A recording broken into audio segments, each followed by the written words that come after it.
Chapter 2562. The sound of water splashing was accompanied by a strange roar, causing the old man standing by the sea to be startled. When he looked over, he saw a large object being thrown over before he could see it clearly. What is that? He instinctively took a few steps back to avoid it and saw that the thing was still moving after being thrown on the ground. Hiss! You actually caught a sea monster. The old man stared at Fengjiu as if he had seen a ghost, who was using spiritual energy to remove the traces of water on her body.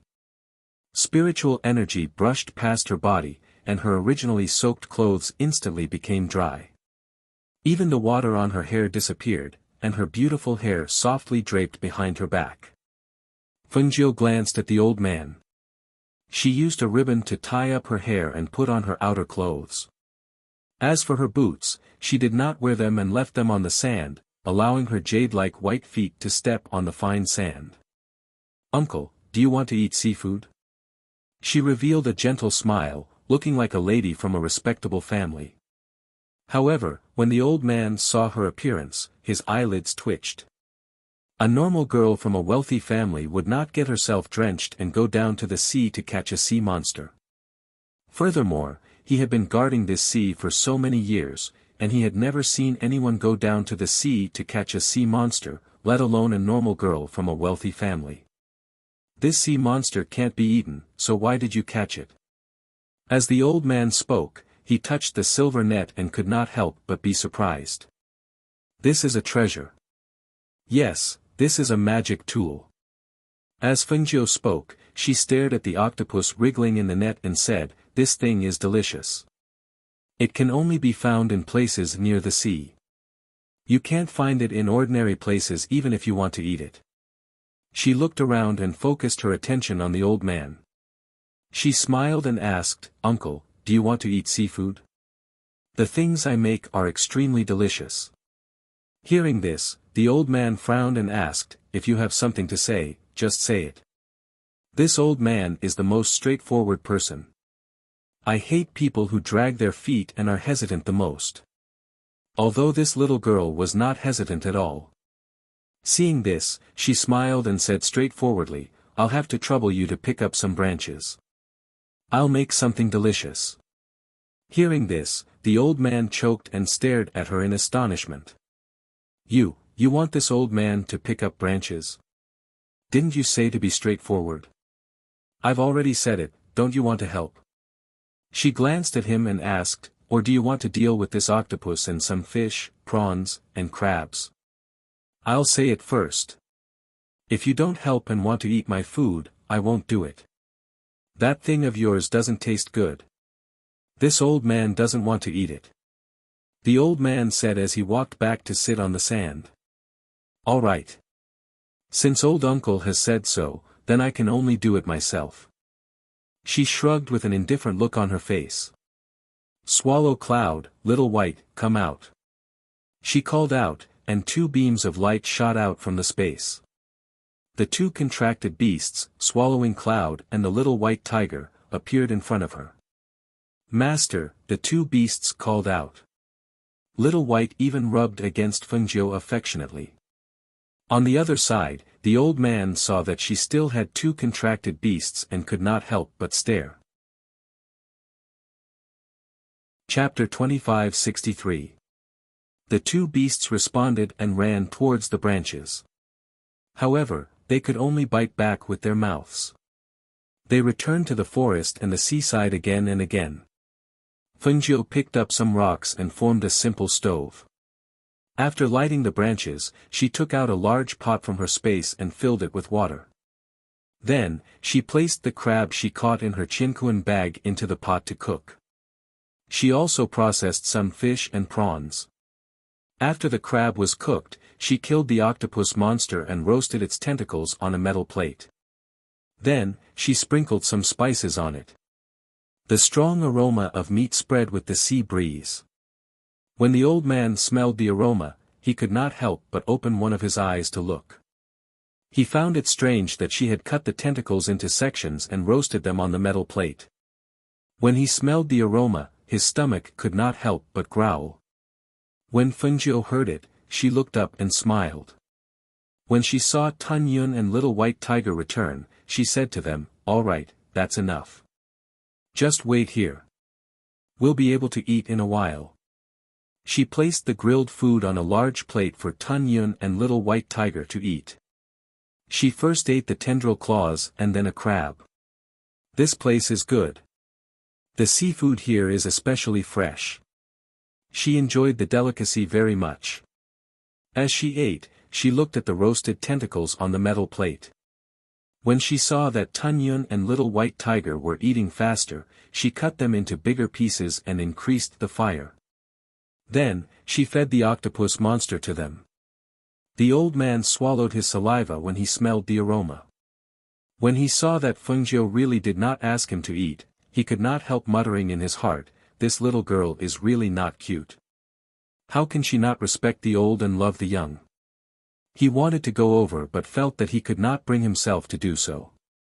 However, if he did not go over, he could not help but swallow his saliva when he smelled the aroma. In the end, he stood up and went forward with a smile. "Little girl, what are you roasting? Why does it smell so good? I've never seen you eat like this before. What spices did you sprinkle on it? Exclusive secret recipe." As Fengjiu spoke, she pushed a large piece of meat in front of Tun Yun. "Tun Yun, eat quickly. It won't taste good when it's cold."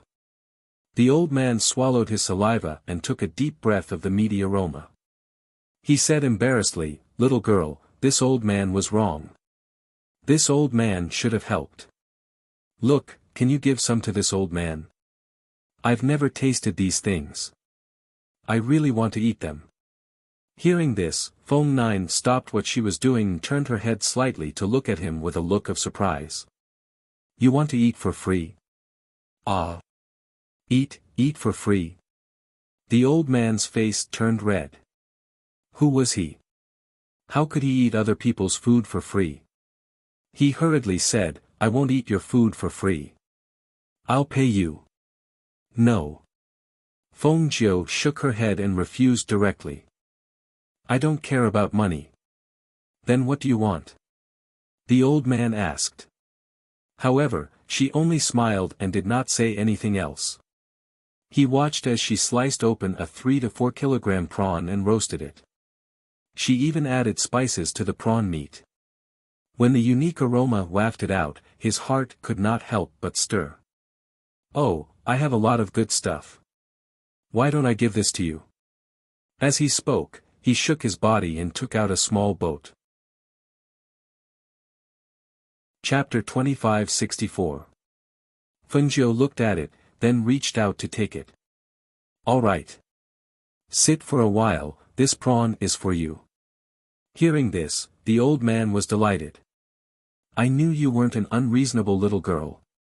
Hearing this, Fengjiu smiled and gave him some roasted tentacles and a cooked crab. The old man ate with relish, but his eyes were fixed on the prawn that was still being roasted. It was only when Fengjiu put the prawn on his plate that he broke into a smile. "This is the first time I've seen such a way of eating. Little girl, your cooking is really good." He praised as he ate, then asked, "Little girl, why do you want to go out to sea? Do you know how many people can't come back after going out to sea? This sea is not a place for just anyone to explore." Fengjiu kept the cloud devourer and the little white tiger, who had eaten their fill, into the space before processing the sea urchins. She chatted with the old man as she busied herself. After a while, she handed the processed sea urchins to the old man. "Here, try this. This is good stuff too, it's good for strengthening your body. This is raw. Can it be eaten?" The old man looked at Fengjiu in astonishment. "Yes." Seeing this, the old man tried it skeptically. It tasted very fresh and sweet in his mouth, so he ate all the sea urchins. However, after eating all the sea urchins, he suddenly remembered, "I just ate cooked sea urchins. If I eat some raw sea urchins now, will I have a stomachache?" Hee hee. Fengjiu laughed out loud. This, probably not. Although she said that, her expression was different. When the old man saw this, he was about to say something when he saw the young man's face turn from green to white. He held his stomach and stood up. No, no, I didn't feel it earlier, but now my stomach hurts a little. I have to go relieve myself. As he spoke, he quickly ran into the forest. Seeing this, Fengjiu smiled and looked at the small boat in her hand. Seeing that it was indeed a rare immortal artifact, she put it away and prepared to rest for a while before going out to sea. However, just as she was resting on the sand, she suddenly felt a pair of eyes watching her. She immediately opened her eyes and saw a cultivator on a sword descending from the sky and looking at her from not far away. The way the other party was looking at her made her a little unhappy. Especially when she saw the other party's gaze fall on her bare feet, her face turned even colder. "You're so rude," she said coldly, standing up from the sand. "Miss, why are you here alone?" The cultivator walked over slowly, his eyes still fixed on Fengjiu. However, this time, he stared at her face and then looked down her snow-white neck. His gaze was impudent and rude, as if he didn't put her in his eyes at all. At this moment, Fengjiu's aura was concealed. Ordinary people wouldn't be able to see through her cultivation base. This person was only at the peak of the immortal sage realm, yet he dared to act so presumptuously because he couldn't see through her cultivation base. Fengjiu turned and walked to the boots at the side. When she was about to put them on, she saw the cultivator in front of her in a flash. "Miss, it said that there's a sea guardian here. Have you seen him?" Chapter 2565. The cultivator was caught off guard. He took a few steps back before stopping. He narrowed his eyes and looked at the beautiful woman with a cold expression. He smiled in surprise and said, "Miss, you're quite capable." Fengjiu glanced at him coldly before withdrawing her gaze. After sweeping the sand under her feet, she put on her boots. The cultivator had seen the world before. With his cultivation at the peak of the sage immortal stage, he naturally wouldn't approach a beauty like a pervert who lost his mind. Especially after the other party flicked her sleeve, he became even more cautious. If he had some thoughts of hunting for beauties before, then now, he suppressed those thoughts and re-examined the beautiful woman in red in front of him. Could it be that this person was hiding her strength? When this thought appeared, he felt that it was a bit inconceivable. This woman wasn't very old, and her bone age was also in front of him. Could it be that such a young woman's strength was already heaven-defying? He didn't believe it no matter what. However, because of what happened just now, he didn't have any thoughts about her right now. After Fengjiu put on her boots, she walked towards the seaside. With a flip of her hand, the small boat appeared in her palm. She pricked her finger with a silver needle and dripped her blood to recognize it as the owner. Then, she threw the small boat into the sea. The small boat instantly grew bigger and floated on the surface of the sea, moving up and down against the waves.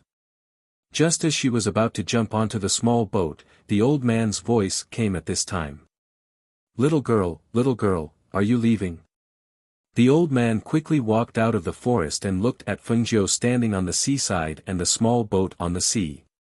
He couldn't help but feel a little reluctant. If she left, it would be difficult for him to eat these delicious things again. "Uncle, I'm leaving. I'll leave those things to you. Take care of yourself. Goodbye." She cupped her hands and said. Then, she jumped onto the small boat. When the cultivator saw this, his eyes flickered and his gaze fell on the small boat. He turned his head and glanced at the old man. "You're the sea guardian." The old man glanced at the cultivator and didn't even bother to talk to him. He turned to the small stove and looked at those things. Then, he looked at the figure that was already far away. He couldn't help but feel an indescribable feeling in his heart. He had been guarding this sea for so many years, but no one had ever cooked for him. This little girl was the only one. Thinking of this, he looked at the small boat and the red figure gradually disappearing into the distance. Then, he used his divine sense and transmitted a message to her.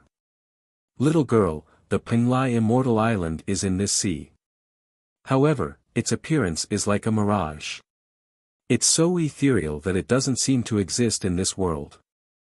As far as I know, the Penglai Immortal Island will appear once every half a month.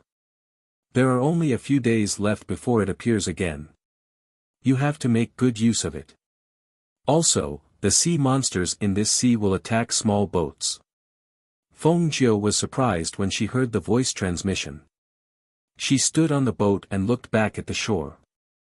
When she saw the old man looking at her, she couldn't help but smile. She waved at the old man and shouted, "Uncle, when I come back, I'll treat you to something delicious." Hearing this, the old man couldn't help but smile. Chapter 2566. However, when the old man saw this, he let out a snort and threw out an item. That item reflected a dazzling light under the sun. The cultivator seemed to notice it and suddenly turned around. However, he only saw the dazzling light emitting a strange suction force. In the next moment, he was sucked into a whirlpool as if he had lost his balance. Fengjiu looked at this scene from afar. When she saw the old man waving at her, she revealed a smile and turned around to sit on the boat. As for that cultivator, that was not something she should be curious about. The boat swayed on the sea, and under the control of spiritual power, it went deep into the sea. When she could no longer see the coast, Feng Jiu entered the cabin of the boat, changed out of her red female dress, wrapped it around her chest, and put on a red male robe. After changing her clothes, she no longer had the charm and allure of a woman. Instead, she had an evil and seductive aura. She walked out of the cabin and looked at the surrounding sea. Her eyes flashed. Clouds and mist filled the air, making it impossible to see the edges of the surroundings. The only thing that could be seen was the waves pushing the small boat up into the air. Looking at the layers of spray that were pushed out by the waves, he thought about the Penglai Immortal Island. She was curious and expectant about that unknown place. What kind of world would that place be like? She thought about it absent-mindedly until the boat was suddenly hit by something. The waves surged and the boat suddenly moved. She quickly returned to her senses and looked around the boat. The surroundings were as usual. The blue sea water was clearly visible, and the sparkling waves were surging. There seemed to be nothing beside the boat. However, after a while, the boat was hit again. This time, she could clearly feel that it was under the boat. This boat was a celestial treasure, so she wasn't afraid of it breaking. However, what kind of sea monster dared to hit her boat? That thing was hidden under her boat, so she couldn't see it even if she wanted to. She took out the azure-edged sword. Her spirit force surged and the azure-edged sword pierced through the water under the boat. She used her spirit force to control the sword. After the azure-edged sword pierced through the water, the sea monster that hit the boat seemed to have escaped. The boat returned to normal and she didn't chase after it. Instead, she put away the azure-edged sword and sat at the bow of the boat. When she reached the depths, she let the boat float on the surface of the sea. She no longer used her spirit force to control the boat. Here, she lay at the bow of the boat and listened to the sound of the waves. When she was hungry, she took food from the space to fill her stomach. When she was thirsty, she took wine from the space. She spent the day on the sea. Aside from the salty sea breeze and the occasional sea monster that hit the boat, there was nothing else. She watched as a day passed and the sun rose in the west.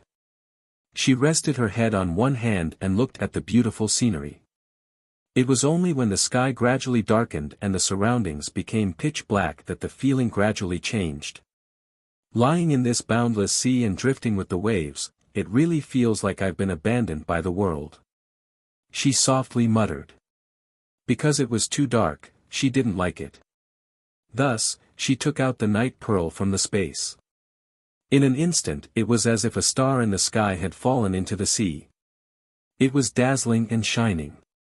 In this dark night, it was like a guiding light. Bang! Chapter 2567. She steadied herself and stood up. She looked at the dozens of sea monsters of various shapes that appeared around the boat in the night. With a flash of light in her hand, the azure-edged sword appeared in her hand.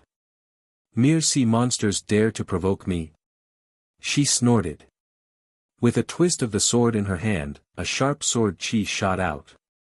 However, just as the sword chi shot out, the sea monsters quickly sank into the water and began to attack the bottom of the boat. It was as if they wanted to flip the boat over. Bang! Bang! Bang, bang, bang! Sounds of collisions came from the bottom of the boat. The force was so great that even Fengjiu, who was standing on the boat, began to sway. The boat also swayed from the collisions. It was so great that Fengjiu almost fell off the boat. With the help of the night pearl's light, she saw that the sea monsters that appeared to attack the boat were not the so-called fish monsters. Instead, they were something between humans and monsters. The sea monsters clearly had hands and feet. They were like water ghosts in the sea. Some of them tried to climb onto the boat, while others leaned on the side of the boat and pushed it into the depths of the sea. Sensing the movement of the boat and seeing the sea monsters trying to climb onto the boat, she flipped her palm. With a whoosh, a flame shot out and shot towards the sea monsters that were leaning on the side of the boat. Hiss! Ah! Amidst the roars and screams, the sea monsters instinctively slid into the water and did not dare to surface. For a moment, the surface of the sea was calm. It was as if the sea monsters had disappeared. However, in the next moment, a huge force suddenly rose from the bottom of the sea and flipped the boat over. When the boat flipped over, she immediately stood up and shouted, "Retrieve!" The flipped boat shrank and fell into her palm. She sat on the feather and looked at the sea monsters that emerged from the sea.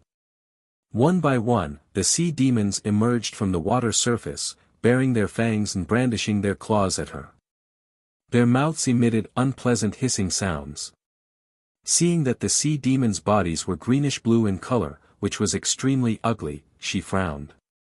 Suddenly, she jumped down from the feather and slashed with the Qingfeng sword in her hand. Swish! The astral sword Qi, which contained a powerful airflow, streaked across the surface of the water in an arc like a crescent moon. It was so fast that the sea demons that emerged from the surface of the water didn't even have time to sink. Their heads were chopped off by the astral sword Qi and sank into the depths of the sea. Hiss!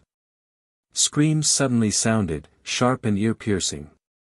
When the only surviving sea demons saw this scene, they were so shocked that their eyes bulged and they quickly fled into the water. Humph! Fengjiu snorted and tossed the boat back to the surface of the sea. He jumped onto the boat and continued to rest. Perhaps due to the deterrence of that strike, those sea monsters didn't appear for the next 2 days, which made Fengjiu feel calm and bored. A few days later, the sun was very bright at noon.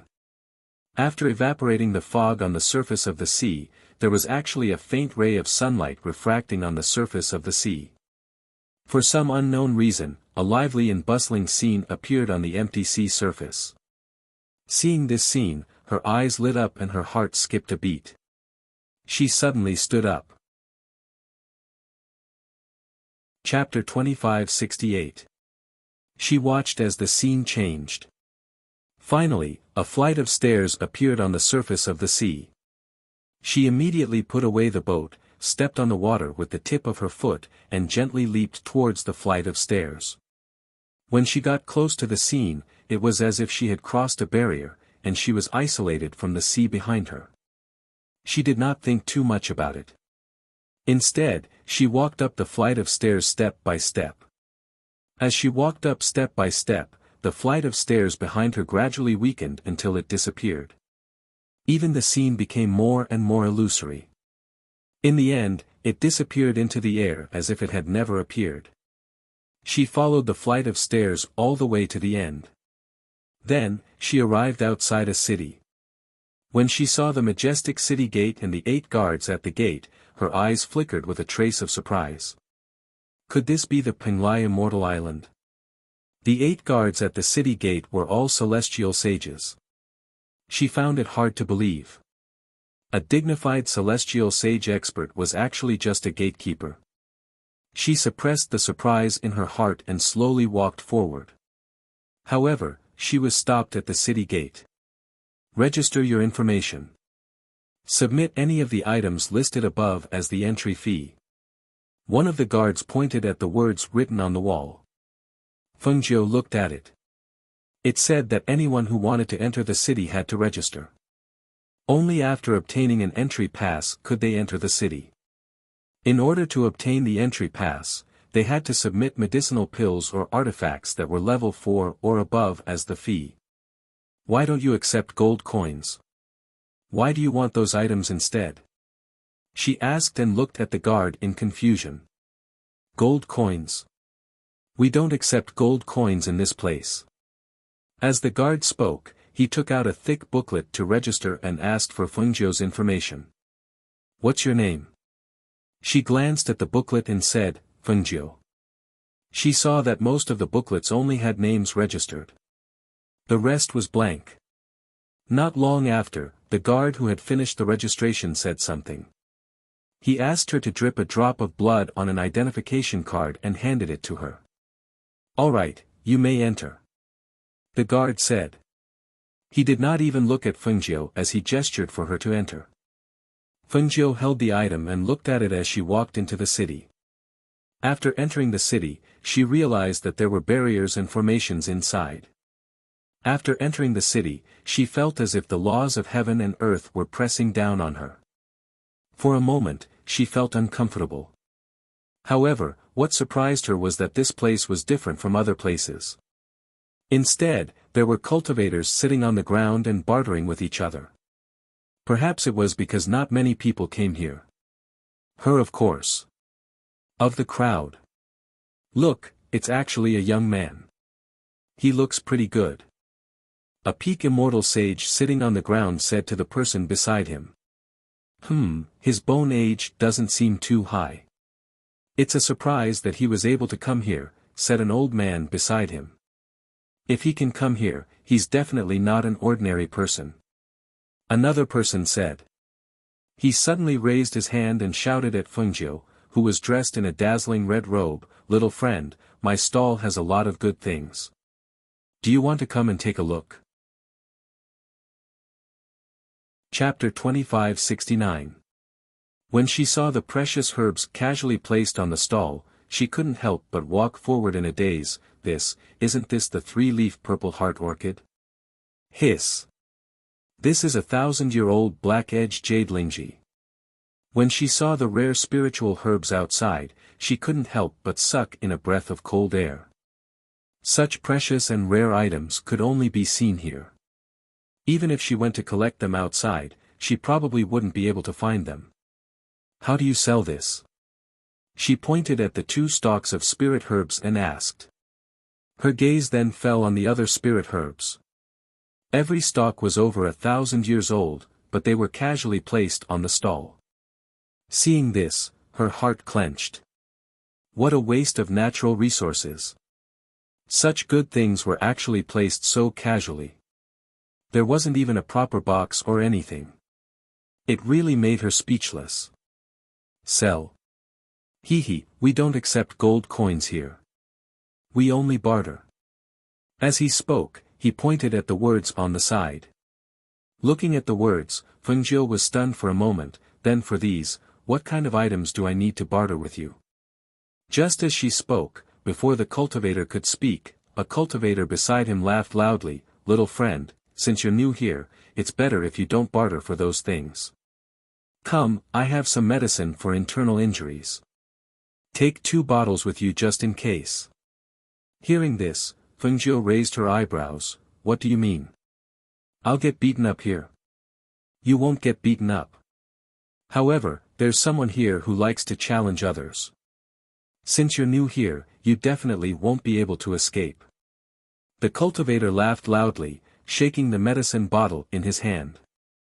Fengjiu sneered, disapproving. How about I use a bottle of 6th tier pills to exchange for your 2 herbs? 6th tier pills. No, it has to be at least 7th tier. The cultivator said, waving his hand. 7th tier. Fengjiu's mouth twitched. Staring at the cultivator, she said, do you know how many precious spiritual herbs are needed to produce a 7th tier pill? Even if these 2 herbs are precious, they can't be more expensive than the spiritual herbs needed to produce a 7th tier pill. I don't want anything below the 7th rank. The cultivator waved his hand and seemed to want to say something. Suddenly, as if he had seen something strange, he abruptly put away the things on the stall and picked up the large piece of cloth that wrapped the spirit medicine. Then, he turned around and ran away. Fengjiu squatted there in a daze. She looked at the figure that disappeared in the blink of an eye with some astonishment, not understanding what was going on. Run, the city lord's son is here again. With a shout, the people in the surrounding stalls quickly put away their things and ran away. For a moment, chaos filled their eyes. Fengjiu stood up and turned around. On the street, a man was being carried in a large palanquin by 8 people.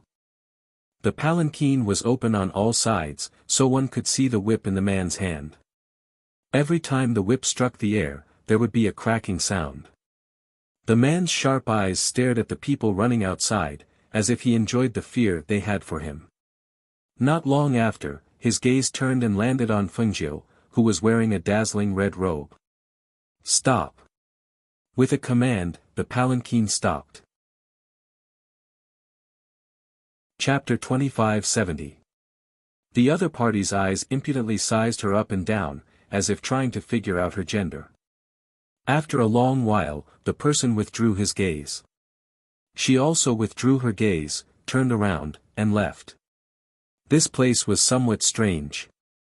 It was an island, but there was a city on this island.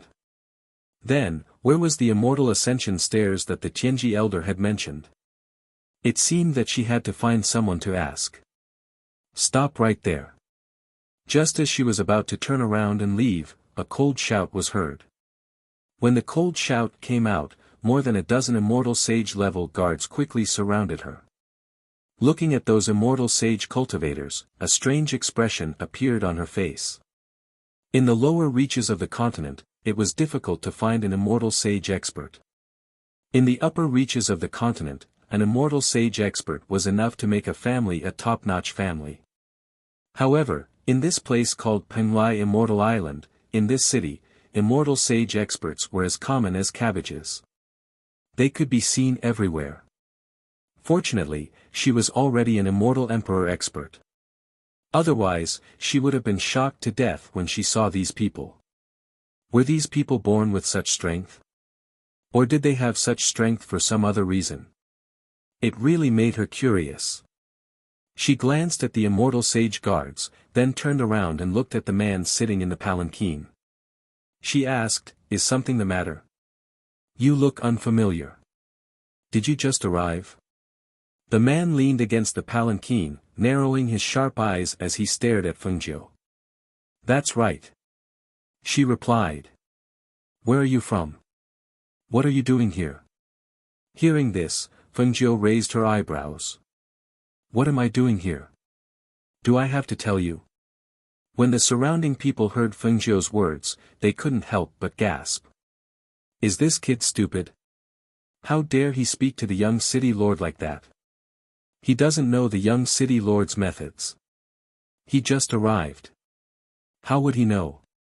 He probably doesn't know anything about this place. Otherwise, how would he dare to speak like that? What's your name? The man sitting in the palanquin asked again, as if he didn't hear Fengjiu's words. Fengjiu turned around and walked forward, not intending to answer his question. However, when the guards saw this, they tried to stop him. Fengjiu waved his sleeve, and a wave of spiritual energy shot out from his sleeve, forcing the guards away. Seeing this, the man narrowed his eyes. At this moment, the registration guard at the city gate quickly came to the side of the palanquin. He whispered, "Young city lord, that person's name is Fengjiu." Fengjiu, the immortal sage, immortal island, and Fengjiu, Fun. Therefore, the man walked out of the palanquin and stared at the man who was fighting with the guard. He said in a deep voice, "Feng Jiu, I, Ling Tianyu, want to challenge you. If you lose, you will become my slave." As soon as he finished speaking, something flew out from his hand and attacked Feng Jiu. Hearing this, after Feng Jiu repelled those people, she turned around and saw the thing coming at her. Instinctively, she reached out to catch it. However, when she saw the letter in her hand with the word battle written on it, she was stunned. What is this? Seeing that he caught the thing, the young city lord couldn't help but smile. He played with the whip in his hand and said to the guard beside him, "Sui, tell him the rules." Yes. Chapter 2571. Here, anyone can issue a challenge or duel to a cultivator. The duel is based on the acceptance of the challenge letter. What you're holding is a challenge letter from my master. Since you've accepted the challenge letter, there's no room for regret. The surrounding people watched this scene and stared at Feng Jiu. That was a challenge letter. He actually accepted it just like that. This time, even if he didn't want to fight, he had no choice. Challenge letter. Feng Jiu glanced at the thing in his hand and sneered, "Boring." She raised her hand and threw the thing back. When she turned to leave, she saw clouds suddenly rise in the sky. When the muffled thunder sounded, a strong spiritual aura condensed from the word battle fell from the sky and instantly formed a boundary, trapping her in the middle and making her unable to leave. Bang! As soon as the boundary appeared, there was a loud bang. Spiritual aura visible to the naked eye surged on the boundary and a strong airflow rushed out, causing the surrounding people to involuntarily take a few steps back. The appearance of this boundary trapped Feng Jiu and the young city lord in it, and the guards who were originally in it were bounced back by the power of the boundary. There were only the two of them in the entire boundary. Hiss! It really appeared. Even if he doesn't want to fight, he has no choice. That's right. Who asked him to accept the challenge letter? You have to know that the young city lord has used this trick to trick many people who have just arrived. That's his bad luck. He just arrived here and met the young city lord, and he was targeted by the young city lord. Who doesn't know that the young city lord likes such good-looking men to be his slaves and guards? Being targeted by him, he can't escape. Listening to the whispers of the surrounding people, Feng Jiu's eyes moved slightly. He raised his eyes to look at the boundary that suddenly appeared, then looked at the man who was also in the boundary and asked, "How did this boundary come about?" The Penglai deity island is a world of its own. And in this world, there are rules of the world. This barrier is the rules of the world that were created after I challenged you and you accepted my challenge. He stroked the whip in his hand as he approached Feng Jiu. However, you don't have to worry. This is not a boundary that can only be broken if one side dies in battle. Instead, it will disappear as soon as the victor is decided. With the laws of the world, this battle will be very fair.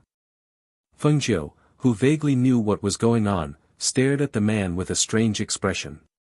So, since I accepted your challenge, I have to fight. Not bad. The man seemed to be in a good mood, as if he knew that he would win this challenge. Then, shouldn't both sides state their demands before the challenge? She asked again with a confused expression. That's right. The man replied in a good mood. If I lose, you want me to be your slave? She raised her eyebrows and stared at the man who looked to be around 25 years old with a devilish expression. Yes. He stared at Feng Jiu's beautiful face and replied. Then what if I win? Can I also make you my slave? Chapter 2572. Hearing this, Feng Jiu chuckled, "It doesn't matter if I win or not. Since we're going to compete, of course, these things should be noted in advance, right? Also, I don't understand the rules of heaven and earth. If I were to fight you without knowing anything, even if you win, wouldn't it be a little unfair? With your strength, would it be unfair for this young master to win? Ling Tianyu sneered.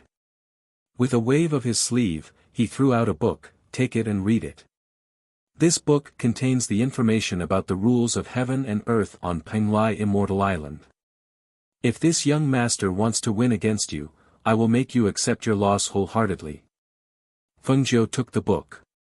When she saw the words Rules of Heaven and Earth on the book, her eyes flashed slightly. She opened the book and read it page by page, memorizing the contents of the book in her mind. After about the time it takes for an incense stick to burn, she closed the book in her hand, closed her eyes, and went through what she had just read in her mind. After a long time, she opened her eyes. Seeing this, Ling Tianyu's deep eyes flashed, and he asked with some doubt, "You're reading like this. Can you remember it? More or less?" Feng Jiu smiled and threw the book back to him, saying, "Since we're going to compete, we should use words as a guarantee. Isn't there a note in the rules of heaven and earth?" As soon as she finished speaking, she raised her hand and injected spiritual power into her fingers, writing a guarantee in the barrier out of thin air. As her fingers danced, words appeared in the air, accompanied by a spiritual aura that could be seen with the naked eye. It was roughly about a challenge, and the loser would become the slave of the winner. Finally, she wrote her name and condensed a drop of blood. Seeing him like this, Ling Tianyu couldn't help but hesitate. This person actually wrote a guarantee so straightforwardly. Could it be that he wasn't afraid of losing to him? For a moment, his gaze fell on the red-clothed Feng Jiu again. Seeing that the other party was only a celestial sage while he was already at the peak of celestial sage, he suppressed the hesitation in his heart and let out a light breath. Like Feng Jiu, he wrote his name at the end and condensed a drop of blood. As his drop of blood condensed, the guarantee written out of thin air automatically rolled up as if someone was rolling up a scroll. When I first came here, I actually didn't want to find myself a slave. However, since you've delivered yourself to me, I'll accept you. Feng Jiu revealed a harmless smile. However, this smile, in the eyes of Ling Tianyu, made Ling Tianyu's heart sank. What do you mean? He frowned as he felt that this person's aura seemed to have changed slightly, making him somewhat unable to see through it. When they first met in the palanquin, he couldn't deny that this person was wearing a dazzling red robe. His outstanding appearance made him have the impulse to take him under his wing. And he also had that thought in his heart and challenged him when he wasn't paying attention. At first, he thought that this was a challenge that he would definitely win, and he thought that he would panic. However, since the appearance of the rules of heaven and earth and the barrier that trapped the two of them, he didn't see a trace of panic or helplessness on this person's face. Instead, it made him feel as if he had dug a hole and jumped into it. Is this person scared out of his wits? Why is he being so ironic? Chapter 2573. Confident. The people around looked at each other and then laughed softly. I don't think it's confidence. It's more like he's scared silly. The people outside the barrier were watching, laughing, and discussing. However, the atmosphere inside the barrier was a little tense, especially Ling Tianyu. When he saw Feng Jiu's evil smile, his eyes widened and he took a step back. Why did this person reveal such an evil smile that made people's hair stand on end? How could such a devilish smile appear on such a handsome man?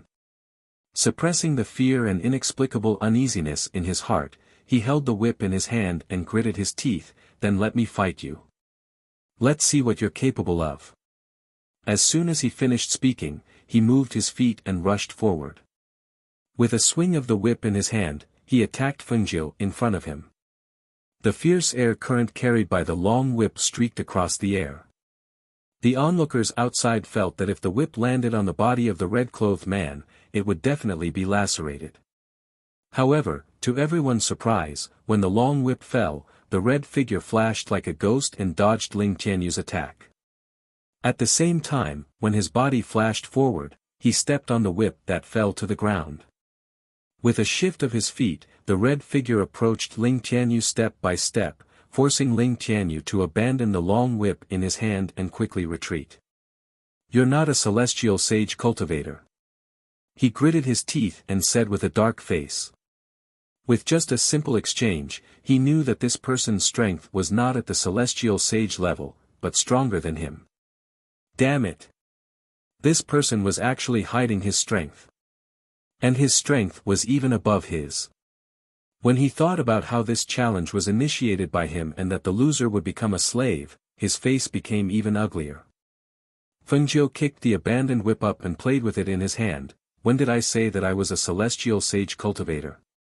You didn't ask me." She chuckled and looked at his ugly face calmly. "You were the one who initiated the challenge. Clearly, I didn't want to fight with you, but you came to me. What can I do?" As soon as she finished speaking, she swung the whip in her hand. The long whip struck out and accurately hit his arm. Hiss! Ling Tianyu sucked in a breath of cold air and almost jumped up. Damn it! He clearly saw the long whip coming and had already dodged to the side. Why did the whip still hit his body? Hiss! Seeing the young city lord being whipped inside the barrier, the people outside couldn't help but suck in a breath of cold air and stared inside with a look of disbelief. God! Did I see wrongly? That person actually whipped the young city lord. The young city lord, of course, he didn't dodge. Have you been beaten, silly? You're the fool. Didn't you see it? That red coat's strength is above that of the young city master. Ah. That's then wouldn't the young city lord be sending a lamb to the tiger's den? He's pft. The young city lord is a sheep. Usually, when people teach people a lesson, don't they call him a demon? Even demons have a nemesis. That's great. It's best to let this person teach the young city lord a good lesson. Chapter 2574. The young city lord lost and became a slave. Do you think that's possible? If the city lord knew about this, he would be furious. I've never encountered such a situation, but it's obvious that the young city lord has lost. I think that even if the red coat wins, it's not a good thing. A cultivator said in a low voice. What do you mean? Another person asked. Think about it. City Lord Ling is the city lord, an expert at the immortal emperor level. How could he let his son become someone's slave? I think that if the red coat wins, it won't take long for the city lord to kill him. Hearing this, everyone was silent and felt that it made sense. For a moment, they stared at the red-clothed Fengjiu in the barrier and felt that no matter if he won or lost, it would not be good for him. Fengjiu, on the other hand, did not care so much about it. The whip in her hand lashed out at Ling Tianyu like a monkey. Every lash of the whip landed accurately on his body. Every lash was infused with spiritual energy and inner energy. Every lash left a bloody mark on his body. Hiss! Ah! After being whipped several times, he tried to get closer to attack but was unable to do so. He felt that every whip on his body was painful and uncomfortable. Young master! Young master! When the guards outside saw the scene inside, they anxiously walked around in circles. However, inside this enchantment, no matter if it was the people inside or outside, they could not enter or leave. Fengjiu, how dare you treat me like this? I won't let you go. Ling Tianyu growled and stared at Fengjiu with fire in his eyes. Fengjiu glanced at him casually and chuckled. What? You can't stand it? If you can't stand it, you can admit defeat. As long as you admit defeat, the barrier will be broken, and I won't whip you anymore. You want me to admit defeat? No way. He gritted his teeth and took out an item from the space and smashed it between the two of them. A thick smoke filled the air and instantly blurred their vision. Looking at the thick smoke, she narrowed her eyes. Her vision was blocked, so she released her divine sense. At this moment, she felt a cold air with killing intent coming from the side. She immediately dodged and scanned with her divine sense, but she could not find Ling Tianyu's location. Her heart skipped a beat. She knew that Ling Tianyu must have used some kind of treasure.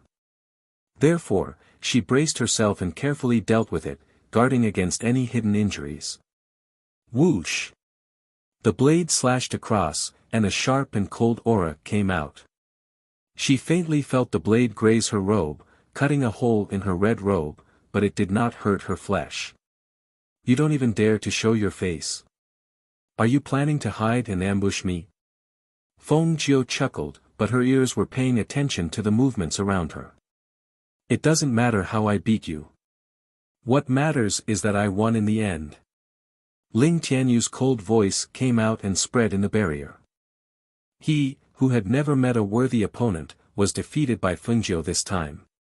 No matter what kind of mentality he had, he could not accept it.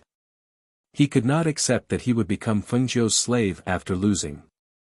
However, although his voice spread, Feng Jiu still noticed that she was walking in the thick smoke.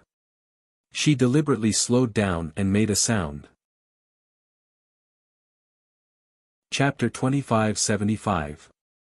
Gotcha. Clang. Hiss.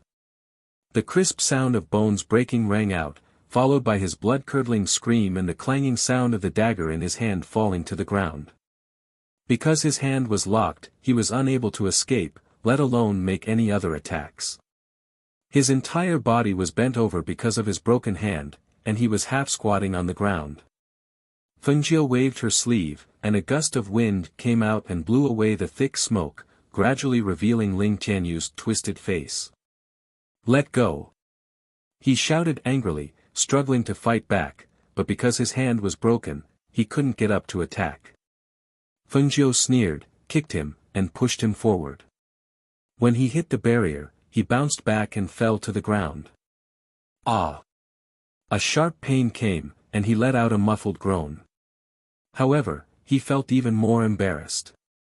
Looking at the people outside who were pointing at him, he only felt humiliated, and his face was burning. Do you admit defeat? Feng Jiu asked, slowly walking forward with the whip in her hand. You want me to admit defeat? Impossible. He gritted his teeth, and a few ice blades shot out from his palm to attack Feng Jiu. At the same time, he moved his sleeve, and a dagger slid out from his sleeve into his hand. His body moved, and he quickly rushed forward. Whoosh! Feng Jiu raised her eyebrows when she saw the ice blades flying towards her. She swung the whip in her hand and shattered the ice blades with a snap. When she saw the man holding another dagger in his hand, she raised her eyebrows and chuckled. I didn't expect you to have so many daggers. As soon as she finished speaking, she kicked the crescent moon dagger that Ling Tianyu dropped on the ground. She condensed spiritual energy in her palm, and with a change of her aura, she used her spiritual energy to control the crescent moon dagger to attack. The dagger carried a murderous aura as it flew towards his face. No matter how good his temperament was, he couldn't help but be startled at this moment. He instinctively dodged the attack of the crescent moon dagger, but his cheek was still scratched by the airflow from the dagger. He cried out in pain and instinctively covered his face that had been cut by the saber aura. He could only feel warm blood dripping from his cheeks, seeping through the gaps between his hands and dyeing them red. You disfigured me. His eyes were red as he stared at Feng Jiu like he was about to go crazy. Is there? I wanted to aim the blade at your neck, but you dodged it. Since that's the case, why don't we go somewhere else? She revealed a strange smile and controlled the crescent-shaped dagger in her hand. The dagger turned around and attacked his crotch. Hiss. This person is crazy. When the onlookers outside saw this scene, they cried out in shock. One must know that City Lord Ling only had one son. If he really died without any descendants, it would be strange if he could leave alive. When the guards saw this scene, they were so frightened that their legs went soft. Some of them hurriedly ran back to report this matter to the city lord, while others stood guard outside and shouted, "Young lord, quickly get out of the way." Seeing the dagger coming at his crotch, Ling Tianyu's face turned pale and he cried out, "Fengjiu! Stop it! Quickly stop! Damn it!" As he shouted, he jumped and dodged. When the dagger narrowly passed through his crotch, the biting cold chi of the dagger even cut a hole in his pants, and a cold wind blew in, causing him to involuntarily shiver. Chapter 2576. Almost as soon as he said that, the crescent moon blade that was heading towards his crotch also stopped. With a wave of his hand, Fengjiu threw the blade to the side. At the same time, the barrier that trapped the two of them also broke as a ray of light shot into the space between Ling Tianyu's eyebrows. "Young master!" Those guards hurriedly ran forward to help him up. "If you had admitted defeat earlier, there wouldn't have been so much trouble." Fengjiu glanced at the man who was sitting on the ground surrounded by a group of guards. With a chuckle, he turned around and walked away. Seeing him turn around and leave, Ling Tianyu couldn't help but be startled. Seeing that figure leave step by step and disappear from his sight, he couldn't help but feel a little puzzled. Could it be that this person forgot that the loser would have to become the loser's slave? "Master, are we just going to let him go?" a man next to him asked. Hearing this, his face darkened and he asked angrily, "What else can we do? You want your master to be his slave and be ordered around by him?" This subordinate didn't mean that. That person hurriedly said and lowered his head at the same time. In the city lord's mansion, the city lord who heard the news stared at the guard and asked in a deep voice, "You're saying that Tianyu challenged someone and lost?" "Yes." When this subordinate rushed back to report the news, "Young master, he was almost unable to fight back under that person's attack." The guard lowered his head and said. After hesitating for a moment, he carefully raised his head to look at the city lord and finally said, "Moreover, young master, and that person established the rules of heaven and earth. The loser has to be the slave of the winner." Hearing this, the city lord's face darkened. "Ridiculous. Take me there immediately." "Yes." The guard hurriedly replied and quickly led the way. However, just as they were about to rush over, they met a group of people who were returning with their tails between their legs on a street outside the city lord's mansion. Seeing his son return with injuries all over his body, especially with an additional mark between his eyebrows, his heart sank and he asked, "You lost?" Hearing this, Ling Tianyu's eyes flashed slightly, and with a dark face, she replied in a muffled voice, "N." Her gaze swept over the guard beside her, and her eyes were filled with shame and anger. When the guard saw the anger in his eyes, he couldn't help but lower his head and said in a low voice, "Young master, this subordinate was worried about you, so I rushed back to report to the city lord. Acting on your own initiative. Stand down." He shouted with a dark face, staring at the guard with an unfriendly gaze. When the guard saw this, he quietly retreated. "You still have the face to talk about others? You've been fooling around outside all day, and now you've stirred up trouble, haven't you?" City Lord Ling glared at him in disappointment and asked, "Where's the person who won against you?" Ling Tianyu didn't look at her father. Instead, she turned her head to the side and said, "Let's go." As soon as he heard this, he felt his blood boil. He shouted angrily, "Gone. You're letting him go just like that? Don't you see the mark on your forehead? Imprint?" Ling Tianyu was startled. As if she had thought of something, she touched her forehead. Right, the loser had to be a slave.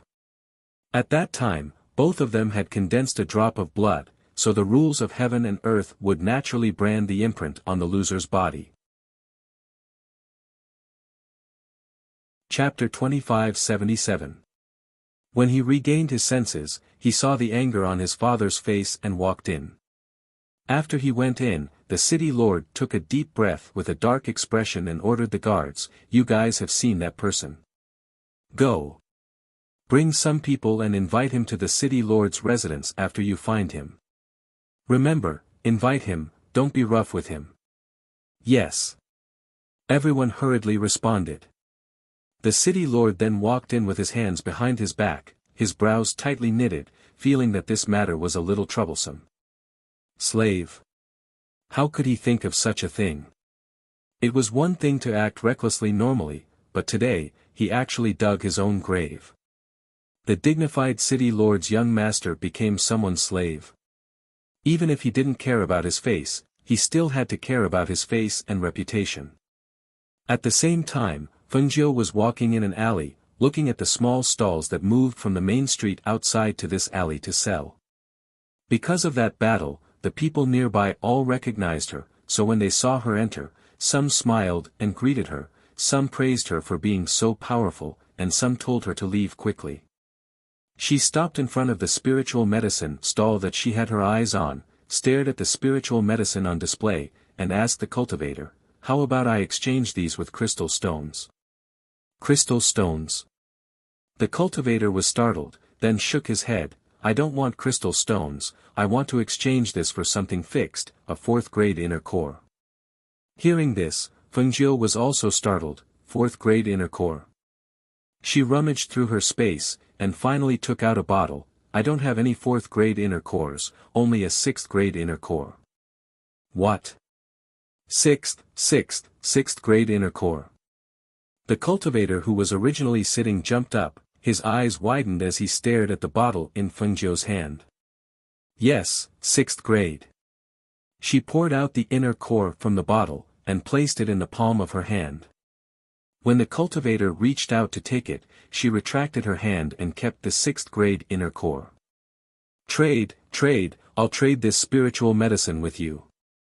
The cultivator grinned and quickly handed the spiritual herb to Fengjiu.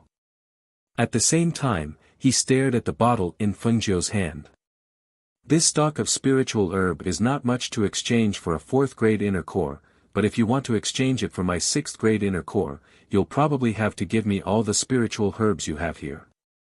Fengjiu's lips curled up as she narrowed her eyes. "All of them?" "This." He hesitantly looked at the elixirs in his stall, then looked at the bottle in Fengjiu's hand. Finally, he gritted his teeth and said, "Fine. I'll give it to you." Seeing this, Fengjiu tossed the medicine bottle in his hand to him. At the same time, with a wave of his sleeve, the dozen or so spiritual herbs were all stored in the space. Holding the grade 6 inner core like it was a treasure, the cultivator grinned and asked, "Young master, if you need more elixirs in the future, you can come find me. Every half a month, I come here to set up a stall. The elixirs I bring are all aged and no one in these streets has elixirs that can compare to mine." Hearing this, Fengjiu smiled and said, "All right, I'll come find you if I have the chance." She paused, then asked, "Oh right, I want to ask you something." "What is it?" The cultivator was very excited to receive the grade 6 inner core, so he did not leave just like that. Chapter 2578. You don't know. The cultivator was slightly surprised when he heard this. He sized him up and said, "I saw that you even defeated the city lord's son. You must have an extraordinary background. How could you not know anything about the Penglai Immortal Island?" He paused, as if he did not expect Fengjiu to say anything. He continued, "Let me tell you this. This place is a world of its own. Hence, you have seen the laws of heaven and earth. Also, the Penglai Immortal Island is divided into 4 cities. The city lord of each city is a powerhouse of the immortal emperor level. As for the immortal ascension stairs, no one has seen it before." "No one has seen it before? How could that be?" Fengjiu was slightly surprised. "Indeed, no one has seen it before. The Penglai Immortal Island is said to be an island, but no one knows how big it is. Even the battle between the 4 cities that we know of is only a corner of the island. The strange thing about the Penglai Immortal Island is that there are some places where there are no people and no roads. However, if you go there, you will not be able to walk far. At least, no one has been to the other places. Most people only live and cultivate in the 4 cities. As for the Immortal Ascension Stairs, it is said that it is on the Penglai Immortal Island. However, as for where it is, I really do not know. Hearing this, Fengjiu frowned. Does no one in the city know about it? No one has seen it before. That might not be the case. The cultivator grinned. I don't know about the others, but the city lord's son that you defeated just now should know. Okay, I got it. She nodded and turned to leave. After walking around the city, she used pills to exchange for many things. She realized that there were not many alchemists here. Level 6 pills were already rare. Just as she was about to find a place to rest, a group of guards quickly surrounded her. Young Master Feng, the city lord invites you. One of them said. City lord? Fengjiu's eyes flashed, then he smiled, lead the way. The city lord's son had lost to her, so the city lord would definitely come forward. It all depended on what he wanted to do. Those people did not expect Fengjiu to be so easy to talk to. They were stunned for a moment before they reacted. Please come with us. One of them said and gestured for her to enter the city lord's mansion. Fengjiu followed them, but he was not worried. The city lord's son had become her slave. She remembered that when the barrier was broken, a ray of light had shot into the space between his eyebrows, leaving a mark there. As such, his life was already in her hands. His son's life was in her hands, so how could the city lord use force against her? Of course, he would have to treat them with respect and persuade them with kind words. Thinking of this, the corners of her lips curled up slightly. She followed those people all the way until they arrived at the main hall of the city lord's mansion. Ling Tianyu, who was applying medicine in the courtyard, suddenly stood up and exclaimed, What? My father actually invited him here? That Fengjiu actually dares to come here? He must be tired of living. Zhua Yi, who was applying medicine at the side, said in a low voice, Master, the city lord invited Fengjiu here. He probably wants to remove the mark on Master's body. Just now, the city lord sent someone over to tell Master to go to the main hall after applying medicine. Ling Tianyu's expression was ugly. She frowned and stared outside. For a moment, she did not speak. No one knew what she was thinking. Chapter 2579. Fengjiu sat in the hall and drank tea, allowing the guards and maids in the hall to look at her. It was time to eat, and she hadn't eaten yet. She was hungry, so she said to the guard standing at the side, Get me something to eat, I'm hungry. She said it naturally, as if she was in her own home, without the slightest bit of restraint or nervousness. After hearing her words, the guard was stunned for a moment, then he responded and retreated. She waited while drinking tea. After drinking 2 cups of tea, she still didn't see the figure of the mayor. Obviously, the other party wanted to leave her here to show her who was the boss. However, after drinking 2 cups of tea, Fengjiu began to eat the desserts that were served to her. The city lord had not yet arrived, but the young city lord had arrived first. As soon as he entered the hall, he saw that there was only the red-clothed man in the hall. While eating snacks, he asked with a dark face, Didn't you leave? Why did you come back? Fengjiu glanced at him, Who said I wanted to come back? Your father asked someone to invite me here. As he said that, the corner of his mouth hooked up, revealing an evil smile, You're my slave now. Why? A slave doesn't have to salute when seeing his master. Hearing this, Ling Tianyu's face changed. He couldn't help but take a step back and stared at Fengjiu defensively, This is my home. Don't go too far. Am I going too far? I don't think so. She chuckled and picked up a snack to eat, while saying, Come, pour me some wine. Almost as soon as Fengjiu said that, Ling Tianyu couldn't help but walk over. When he resisted in his heart, he felt as if thousands of knives and tens of thousands of insects were drilling in between his eyebrows. It was so uncomfortable that it made him go crazy. What are you standing there for? Bring me some wine. He calmly shouted at the guard beside him. When the guard saw that, he hurriedly ordered someone to bring the wine. After the wine was served, Ling Tianyu personally poured the wine for Fengjiu, waiting on the side like a servant. After hearing the news, the city lord strode towards the hall. When he saw the scene in the hall, he almost fainted from anger. He took a deep breath before walking forward. His sharp eyes were scrutinizing and sizing up the red-clothed man in red who had a free and easy demeanor. Was this the person who defeated his son? His gaze swept over her with his divine sense. He saw that this person actually had the strength of an immortal emperor. Moreover, her aura was restrained. She wasn't simple at all. From the looks of it, there was a reason why his son lost. While he was sizing up Fengjiu was sizing him up as well. She glanced at him calmly and saw that he had a powerful aura.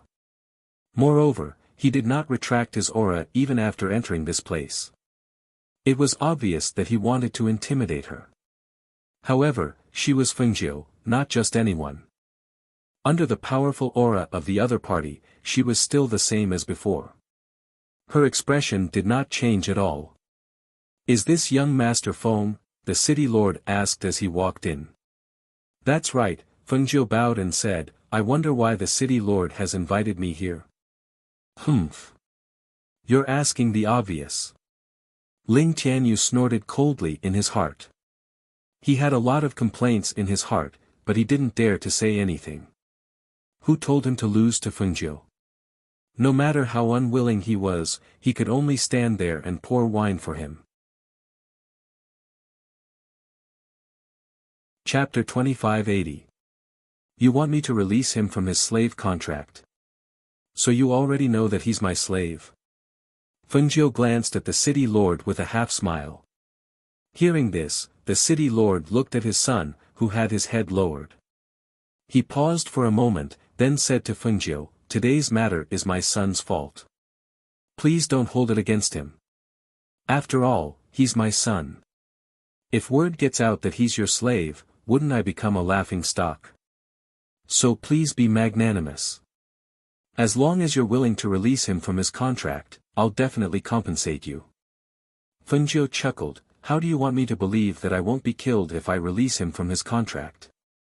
Hearing this, the city lord's expression changed. He looked deeply at Fengjiu and said, "Don't worry, young Master Feng. As long as you release my son from his slave contract, I'll make the decision. This matter will end here. I won't make things difficult for you." Fengjiu smiled and shook her head, "No, that's not enough. I don't dare to release him from his contract like this." She smiled and stood up. "This place has the rules of heaven and earth. If you want me to release him from his contract, I can do so. As long as the city lord and the young city lord promise that you won't cause trouble for me, then I'll release him from his contract." She paused and glanced at Ling Tianyu, then said to the city lord, "But before that, I have something I'd like you to tell me." Hearing this, the city lord frowned.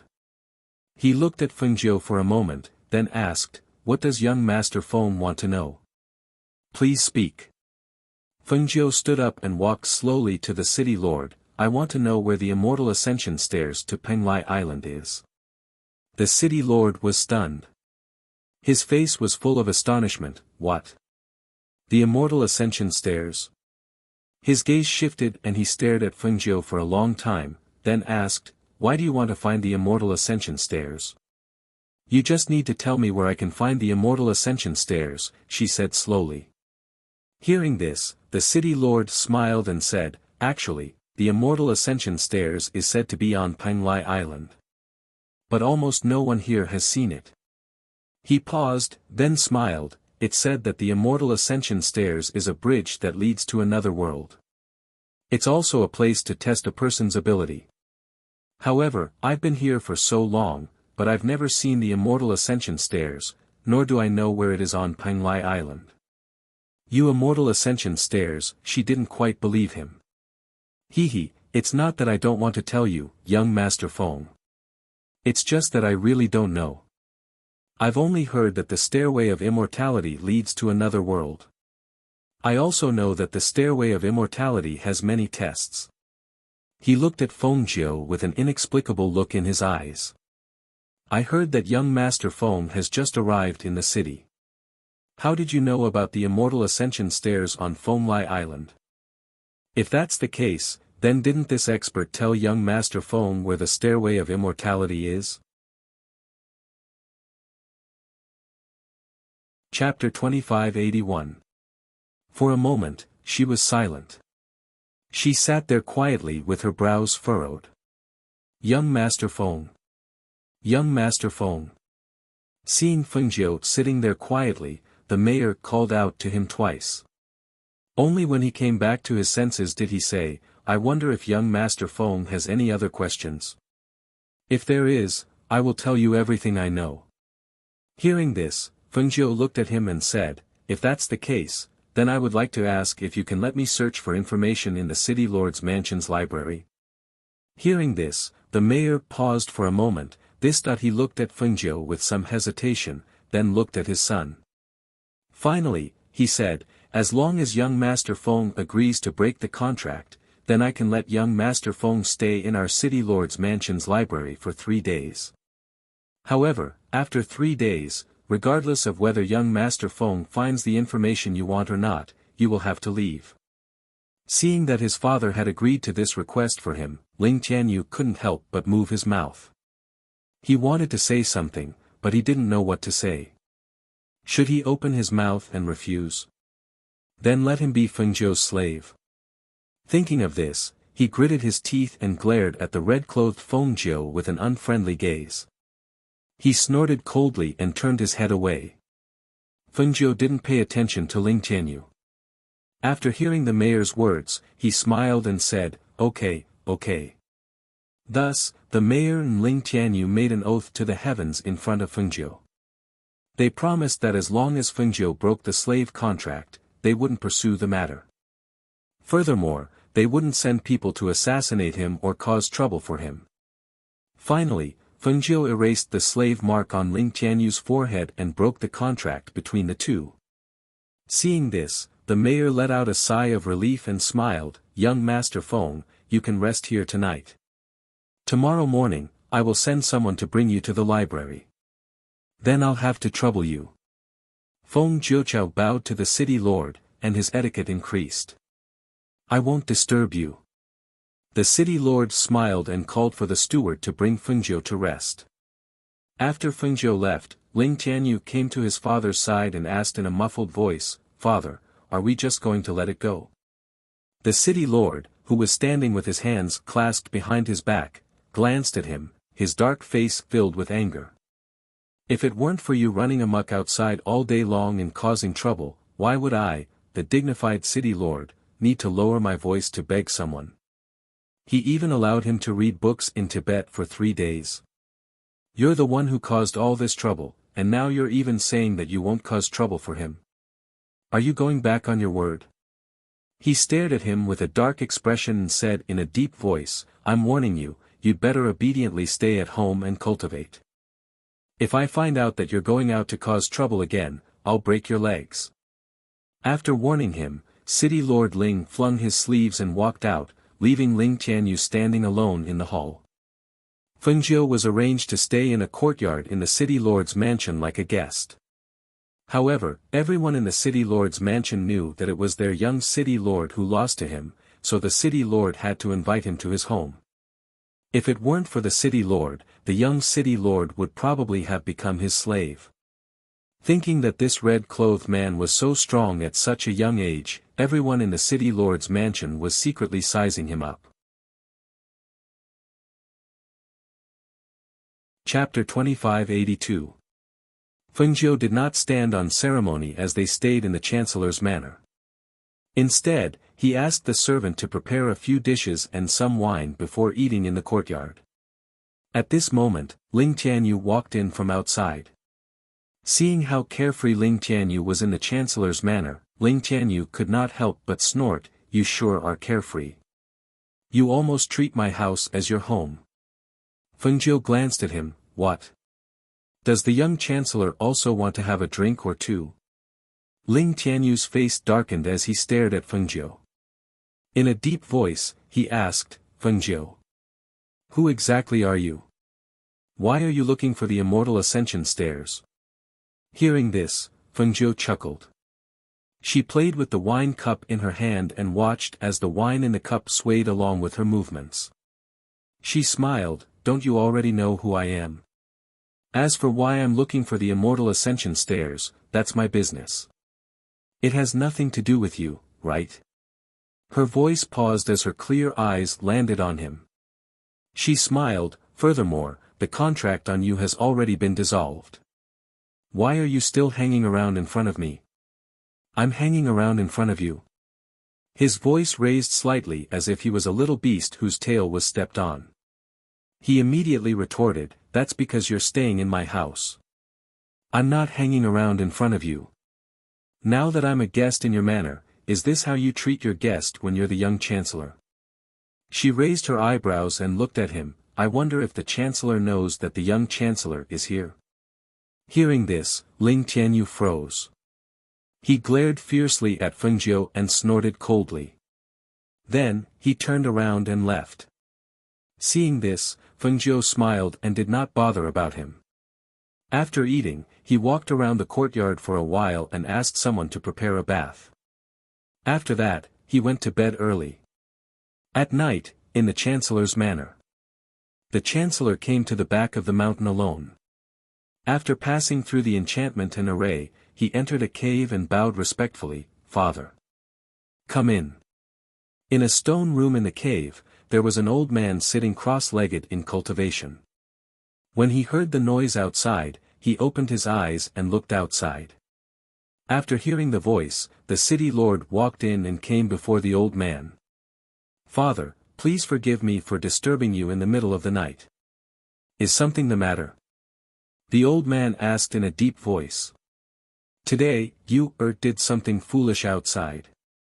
City Lord Ling explained the matter briefly. In the end, he said, the main thing is, I heard Fengjiu mention the immortal ascension stairs and was a little surprised. He paused for a moment before continuing, I remember my father saying that the stairway of immortality leads to another world. Only those who have reached the immortal emperor realm have the right to climb the stairway of immortality. I also remember my father saying that the stairway of immortality has a total of 99,999 steps. Every step is filled with danger and unpredictable changes. Hearing this, the old man stroked his beard and asked, who is this Fengjiu? How does he know about the stairway of immortality? The city lord thought for a moment and said, this person is dressed in red and has a handsome face. He looks to be around 20 years old. Although he hides his aura, I can still sense the aura of a superior. I only know that this person is unfathomable and extraordinary. However, I know nothing about his background. Chapter 2583. Yes, your son agreed to let him enter the library to read for 3 days. As he spoke, he continued, there are more than tens of thousands of books in the city lord's mansion. In 3 days, he won't even be able to find any information about the immortal ascension stairs, much less read. I understand. You can go back first. I will talk to him in detail tomorrow. He waved his hand, gesturing for him to leave. Yes. City Lord Ling replied, bowed, and left. The cave became quiet again. Then, the old man who was originally sitting cross-legged walked out with his hands behind his back. He looked outside and muttered, Fengjiu. The next morning, Fengjiu woke up at daybreak. After washing up and eating a simple meal, she went out and asked the servant to bring her to the library. After passing through many courtyards, they arrived at the tightly guarded treasury. She dismissed the maids and walked forward alone. The guard outside seemed to have been briefed. When he saw her walk up, he did not stop her. Instead, he helped her open the door and let her in. When the door closed again with a creak, her gaze also fell on the collection of books inside. Unexpectedly, as soon as she entered, she saw that the collection of books were neatly arranged. The number of books was so large that it made her feel a little surprised. I didn't expect there to be so many books here. She muttered. Then, she heard a voice. This is the collection of the Ling Mansion's ancestors. There are tens of thousands of books here. They are all rare treasures. An old man's hoarse voice sounded. Fengjiu turned her head slightly and saw an old man dressed in gray standing on a chair, wiping the books on the bookshelf. There was an old man here. She did not notice him at all. If he did not speak, she would not have noticed that there was someone here. Was this old man's cultivation level too high? Or was she too careless? Senior, are you the manager of this library? How many years have you been here? She looked at the old man and asked. Only then did the old man, who was the Ling family's ancestor, stop what he was doing and look at Feng Jiu, who was standing there in a red robe. When his gaze landed on her, his eyes flickered and a hint of surprise flashed through his heart. However, he hid it very well. Even someone as astute as Feng Jiu did not notice it. He retracted his gaze and put down the cloth in his hand. He picked up a feather marble and swept it across the books that he could not reach. His old voice slowly said, "It's been many years. As for how many years, I can't remember." Hearing this, Fengjiu walked up and asked again, then, "Senior, have you organized any books about the Immortal Ascension Stairs?" Immortal Ascension Stairs? The elder looked at Fengjiu again and said meaningfully, "That place is not a place where ordinary cultivators can go. You are so young, why do you want to find the Stairway of Ascension?" "Senior, do you know about it?" "I do." The old man got down from the chair and said, "On the Penglai Immortal Island, as long as you are an old cultivator, you will know about it." He walked out slowly and murmured, "Immortal Ascension Stairs, Immortal Ascension Stairs, one step to immortality, one step to immortality, one step to immortality, one step to immortality, one step to immortality, one step to immortality, one step to immortality, one step to immortality." Chapter 2584. What did that mean? What did the old man's words mean? Why did it sound so mysterious? She pondered deeply, but she couldn't figure out the meaning of those words. Then, she remembered that the old man had left and she didn't even have the time to ask him about the Stairway of Immortality. She sighed softly and collected her thoughts. Then, she focused her attention on the library in front of her. In 3 days, among the thousands of books, would she be able to find any records about the Stairway of Immortality? She calmed herself down and picked up a book from the bookshelf beside her to read. Then, she picked up a few books from each level of the bookshelf beside her to read. Gradually, she realized that the arrangement of the books here was different. Thus, as she read, she divided the books according to their arrangement. However, this library had a total of 3 levels. To find information on all 3 levels in 3 days was really not an easy task. She shook her head and sighed softly. Only now did she understand why the city lord had agreed to her request to enter the library. If there was no one to guide her, it would be difficult to find a book about the Stairway of Immortality, much less a record about the Stairway of Immortality from Penglai Immortal Island. While she was looking around, the old man who had left the library went back to his cave. There, City Lord Ling had been waiting for a long time. When he saw him return, City Lord Ling went to welcome him. "Father." The old man looked at him and said, "Come in." As he spoke, he walked into the cave. The city lord followed behind him and saw him sit down inside. He poured a cup of tea for him and asked, "Father, how was it?" The old man picked up the teacup and took a sip before saying, "This Fengjiu is a woman." "What? She's a woman?" City Lord Ling was slightly startled, and his voice could not help but rise slightly. After seeing his father's gaze, his heart froze, and he hurriedly suppressed the shock in his heart. He tried his best to keep his voice steady as he asked, "Father, is Fengjiu really a woman? How could a woman's movements not have the slightest bit of femininity?" Instead, She was carefree and unrestrained like a man. Could it be that he saw wrongly? However, he only dared to whisper this in his heart. He didn't dare to ask his father. Not only is she a woman, but she also has the profound spiritual body, which is rarely seen in 1,000 years. The old man stroked his beard and said slowly, her cultivation has already reached the peak of the immortal emperor realm. No wonder Tian Yu is not her opponent. Furthermore, unlike Tian Yu's advancement from consuming pills, this Fengjiu's cultivation is very solid. It's obvious that she has improved her strength step by step. Even people of the same cultivation. Hearing his father's words, the city lord felt a loud bang in his head. This isn't a joke, right?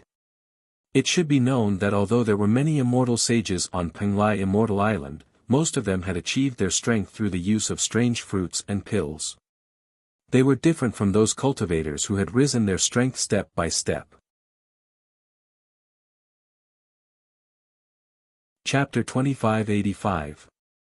For someone like her, you can only be on good terms with her, not bad terms with her. The elder was deep in thought. He looked at him and said, you have to tell Tian Yu not to do anything rash. A person like her has a bright future. We cannot afford to offend her. Hearing this, the city lord gulped and hurriedly replied, yes, father, I understand. The elder sighed, if it wasn't for the fact that Tian Yu had a conflict with her, we could have tried to let him pursue her.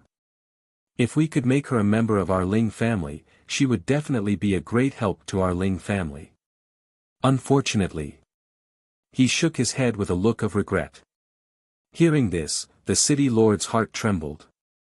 He thought about how his son had almost become Fengjiu's slave. Even if Tian Yu was willing, Fengjiu probably wouldn't like him. He couldn't help but feel that it was a pity. There weren't many people who could receive such praise from his father. It was a pity that the opportunity had slipped away in front of him. The city lord thought for a moment, then asked, Father, when she comes out of Tibet in 3 days, should we let her stay for a few more days? Should we build a good relationship with her? Since she's looking for the immortal ascension stairs, why would she stay here for long? When she comes out of Tibet, I'm sure she'll leave immediately, the elder said slowly.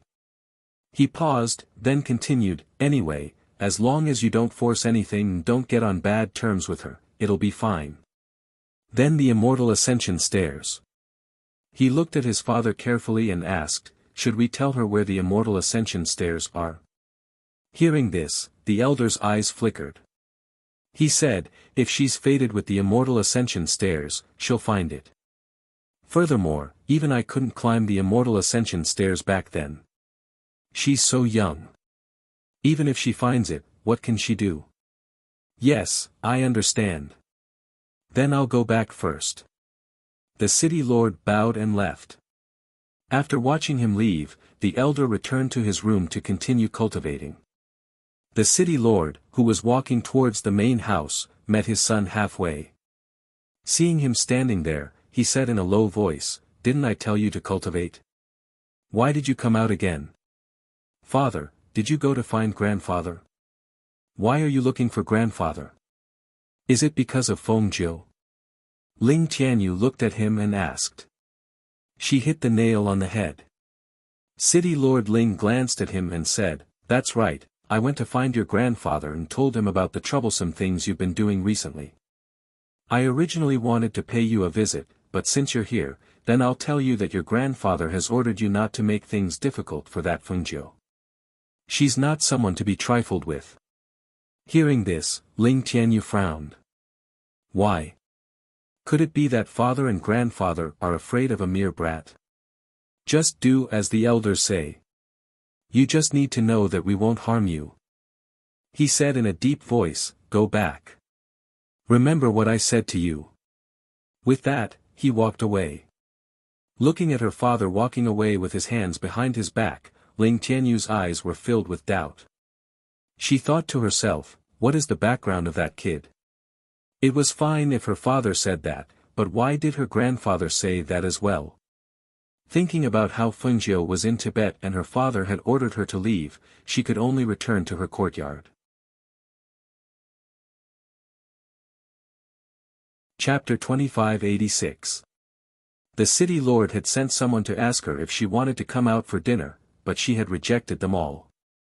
Actually, for cultivators of their level, it would be fine even if they didn't eat for 10 days or half a month. If they entered meditation, they would be fine even if they didn't eat or drink for a few years. Moreover, there was plenty of food in Fengjiu's space, so she wouldn't say that she wanted to go out for dinner at this time. After searching for books for the whole day and reading for the whole day, in the dead of the night, the moonlight shone through the window above. The gentle light made her feel a little sleepy. She yawned, stretched her back, and slowly walked in the room. In this room, there were luminous pearls on all sides, but the back of the bookshelves was blocked, so the light couldn't reach them. She slowly walked up to the second floor and walked around. She casually picked up a few books to read and saw that some of the high-level cultivation technique books had been sealed and couldn't be opened. I see, so some of the books have been sealed. This way, even if I wanted to read them, I wouldn't be able to see the contents. She smiled and didn't find it strange. After all, if there weren't any seals, then wouldn't she have been able to read all the high-level cultivation technique books? She put the sealed book back and walked up to the third floor. Just like the second floor, there were some books that could be flipped through, but there were some that couldn't be read. After walking around, she walked to the first floor. She hadn't even finished reading the books on the first floor in a day. Could she really find clues about the immortal ascension stairs in 3 days? She came to the stairs of the first floor and sat down. She closed her eyes. Suddenly, the words that the old man said during the day echoed in her mind. The immortal ascension stairs, the immortal ascension stairs, 1 step to the immortal ascension stairs, 1 step to the immortal ascension stairs, 1 step to the immortal ascension stairs. How many years have you spent in the mortal world?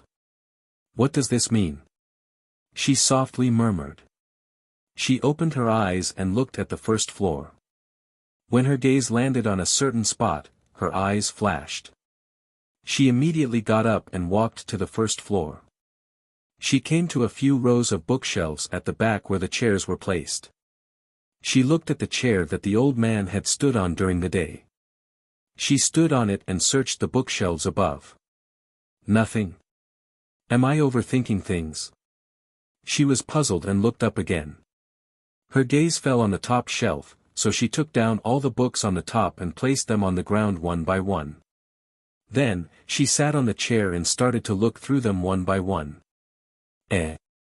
When she held a sealed book in her hand, she looked at the words on it and couldn't help but feel joy in her eyes.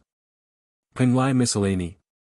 This is a book that records the records of the Penglai Immortal Island. Could it be that there's information about the Stairway of Immortality in here? She muttered to herself. Looking at the seal on the book, she could not help but smile. Whether it was unsealing, enchantments, or arrays, it was not a problem for her. Like this kind of imprint, as long as she unsealed it and looked at it, she could seal it again. She held the book in one hand and condensed her spiritual power in the other. She muttered a spell to break the seal. The spiritual power in her palm brushed past the book like a fire pattern, and the seal on the book disappeared like water ripples. Chapter 2587.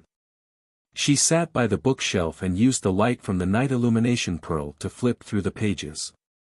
As time passed and the sky darkened, the book in her hand gradually reached the last few pages. The Immortal Ascension Ladder. It really is here. A smile appeared on her face. Because she had found the information she was looking for, she did not feel sleepy even though it was already late at night. The Immortal Ascension Ladder, also known as the Heaven Ascension Ladder, has a total of 99,999 steps. The other end of the ladder leads to another mysterious world. However, in order to ascend the Immortal Ascension Ladder, a cultivator must be at least at the Immortal Emperor realm. Those who are not at the immortal emperor realm will not be able to touch the steps. Furthermore, their divine sense will be damaged by the powerful restrictions. In a light case, their cultivation will be crippled, and in a serious case, they will die on the spot. That she softly read, and the more she read, the more surprised she became. Only immortal emperors can ascend the immortal ascension ladder. Could it be that old man Tianji knew that she had reached the immortal emperor realm, so he allowed her to come here? I'm really curious. I wonder if that old man Tianji has ascended the immortal ascension ladder. She flipped to the next page and saw that it recorded the locations of the immortal ascension ladder and a simple map. The heart of Pinglai Immortal Island. This map. Her finger slowly moved across the map. From the markings on the map, she found the locations of the 4 towns. Only then did she realize that the 4 towns were located at the edge of Pinglai Immortal Island. Then, the heart of the island is here. Her finger stopped at the circle in the middle and she carefully memorized the map. She flipped to the back and saw that the last page recorded the names of those who had ascended the immortal ascension ladder. She closed the book in her hand and used her spiritual energy to seal the book again. Then, she put it back in its original position with the others. She did not expect to find it in just one day. If she did not remember that the old man had stood on the chair and wiped the books, she would not have thought of looking at the books on this bookshelf. However, since she was already here, and there were so many precious books here, it would be a pity if she did not take this opportunity to take a good look. Thinking of this, she walked up to the 2nd floor, picked up those sealed cultivation technique manuals, and flipped through them. 3 days passed in the blink of an eye. Fengjiu walked out of the library in the morning. Outside, the city lord and Ling Tianyu were waiting. When they saw her come out, the city lord smiled and walked up to her. Young Master Feng, did you find any information? City Lord Ling almost called him young Miss Feng, but when he remembered that he didn't say that he was a woman, he still called him young master. Lord Immortal Ascension Ladder. Lord Immortal Ascension Ladder. Lord. Immortal Lords Immortal Lord. Lord as. Hearing this, Ling Tianyu glanced at Fengjiu with an unsightly expression. Then, she said to her father, "Father, he's leaving. Why do you want to keep him? Moreover, I don't like him. It's good that he's leaving. Out of sight, out of mind. Impudent." Chapter 2588. Fengjiu smiled, "Mayor, there's no need to be angry. It's time for me to leave." She cupped her hands and bowed, then walked out. "Ah, young Master Feng, wait, I'll see you out." The mayor glared at his son fiercely, then quickly followed her out. Ling Tianyu didn't understand her father's actions. She didn't understand why her father, who had always been arrogant, would take a liking to such a brat. He even treated him as an important guest and allowed him to enter. Outside the gates of the mayor's manor, Fengjiu turned around and smiled, "Mayor, there's no need to see me out. Goodbye. Alright, if there's a chance in the future, I'll invite young Master Feng to the manor as a guest. At that time, you must stay for a few days," the mayor said. Hearing this, Fengjiu smiled and replied, "Of course." She then turned around and left. Watching her leave, until her figure disappeared from his sight, he sighed softly and shook his head. He turned around and was about to go back. Who knew that when he turned around, he would see his son standing behind him, looking at him. "Father, why do you like that brat so much? What do you like about him?" Ling Tianyu asked, her eyes fixed on her father's face, not missing a single expression. Being asked by his son like this, the mayor looked at him unhappily and said, "Do you think I'm like you? Seeing a handsome young man, you want to order him around? I have my reasons for treating him differently. You just have to remember what I told you. Don't think too much about other things." Seeing that her father was about to walk inside, Ling Tianyu pulled him back and stared at him, saying, "Father, I know you're hiding something from me. If you don't tell me, then I'll have to find that brat and ask him." Hearing this, the mayor's face was slightly stunned, then he glared at him. "You dare? Father, do you think I won't dare? You said it yourself, I've done a lot of bad things on a daily basis. I don't care about one more," he said coldly, as if he didn't care. You. The city lord was so angry that his face turned ashen. He stared at him for a long time without saying a word. After a long time, he exhaled softly, suppressed the anger in his heart, and said in a deep voice, "Come with me to the study." Hearing that, Ling Tianyu followed him inside. Fengjiu left the city lord's mansion and walked around the streets. He bought some things and had a simple meal at a street corner before coming to an inn. However, when she arrived at the entrance of the inn, she paused for a moment and turned her head slightly to glance behind her before walking in. Someone was following her. She had sensed it the moment she left the city lord's mansion. When she first arrived here, other than having conflicts with Ling Tianyu, she didn't have any grudges with anyone else. Could it be that the person following her was sent by Ling Tianyu? Judging from the mayor's attitude and words, he probably wouldn't let anyone follow her. Then, it was very likely that it was the mayor's son, Ling Tianyu. The corners of her lips curled up, revealing a smile. He was someone who even swore an oath to heaven and earth. If he really did something, even if she didn't do anything, the rules of heaven and earth would automatically punish him. Therefore, she wasn't worried that the person following her would do anything to her. Chapter 2589. "Sir, you'll have to pay half of the room fee before you can go upstairs," the innkeeper said to Fengjiu with a smile. "How much?" Fengjiu took out the gold coins, but the innkeeper waved his hand with a smile. "Not gold coins, but crystals. You can only use crystals here. Things like gold coins can only be used outside of Penglai Immortal Island. Here, you can only use crystals." Crystals were far more precious than gold coins. Furthermore, crystals contained spiritual energy that could aid in cultivation. She didn't expect that this place would only use crystals. No one wanted gold coins. Fengjiu smiled and took out the crystals, handing them to the innkeeper. "Is this enough?" He, it's enough, it's enough. "Sir, please follow me."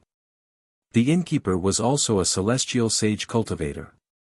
He personally led Fengjiu to the second floor. As Fengjiu walked up the stairs, she looked at the people on the first floor of the inn. She saw that they were all cultivators of the fairy realm and the celestial saint realm. When she thought about the records of this place, she knew that these people had all consumed strange fruits and medicines to reach this level of strength. They could only reach this level for the rest of their lives, and would never be able to advance any further. "Sir, this is your room. If you need anything, you can call for the waiter," the innkeeper said and bowed before leaving. Fengjiu entered the room and closed the door. After locking the door, she went to rest on the bed in the inner room. She had been reading the books in the city lord's mansion for the past 3 days without sleeping. Right now, she just wanted to have a good sleep. However, because she knew that someone was watching her from outside, she summoned Tun Yun in order to relax and sleep. "Tun Yun, lie on the side of the bed and watch over me. I'll sleep for a while to recover my energy," she said as she patted Tun Yun's head. "All right, master, don't worry and sleep. I'll watch over you," Tun Yun replied and lay down on the side of the bed. His eyes were focused on the movements outside. Fengjiu, who was lying on the bed, gradually relaxed. Sleepiness overtook her and she fell into a deep sleep. With Tun Yun watching over her, she felt at ease and slept soundly. At this moment, she didn't know that after Ling Tianyu heard her father's words, her mind was in a mess. She felt that it was somewhat unbelievable. A woman? That Fengjiu is actually a woman? He muttered under his breath. When he suddenly heard this news, he only felt shame, anger, and disbelief. He, the dignified Castellan Manor's young Castellan, losing to that brat was one thing, but now, he was being told that the brat was actually a woman. He actually lost to a woman. He had originally promised his father that he would not leave the Fu, but now he had the urge to leave the Fu and see where that Fengjiu had run off to. Thus, he took Sui Yi with him, and the two of them left the residence and headed outside. After searching through the inns one by one, he still couldn't find the place where Fengjiu was staying. He couldn't help but think, could he have left? However, after thinking about it, he felt that it wasn't quite possible. Thus, he said to Sui Yi, "Go to the inn in front and ask around. I'll drink some tea here first." He gestured for Sui Yi to go to the inn in front and ask about Fengjiu. Meanwhile, he sat down at a roadside stall and asked the old man at the tea stall to serve him a cup of tea. However, he was a little absent-minded as he drank the tea. How could such a carefree and unrestrained man be a woman? His face was handsome and devilishly charming. A person like that should be a man. How could he be a woman? Chapter 2590. Sui Yi, who was dressed in a guard's uniform, walked back quickly and said to Ling Tianyu, who was drinking tea, "Master, the innkeeper of the inn in front said that a handsome young man in red came to stay, and he hasn't come out since he entered the inn." Hearing this, Ling Tianyu paused for a moment with the teacup in her hand and looked forward. Was he in the inn in front?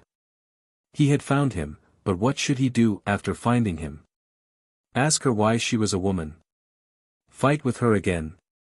He didn't know that the other party was a woman, but now that he knew it was a woman, how could he, a man, fight with a woman? At this moment, he had forgotten that a man like him couldn't beat a woman like her.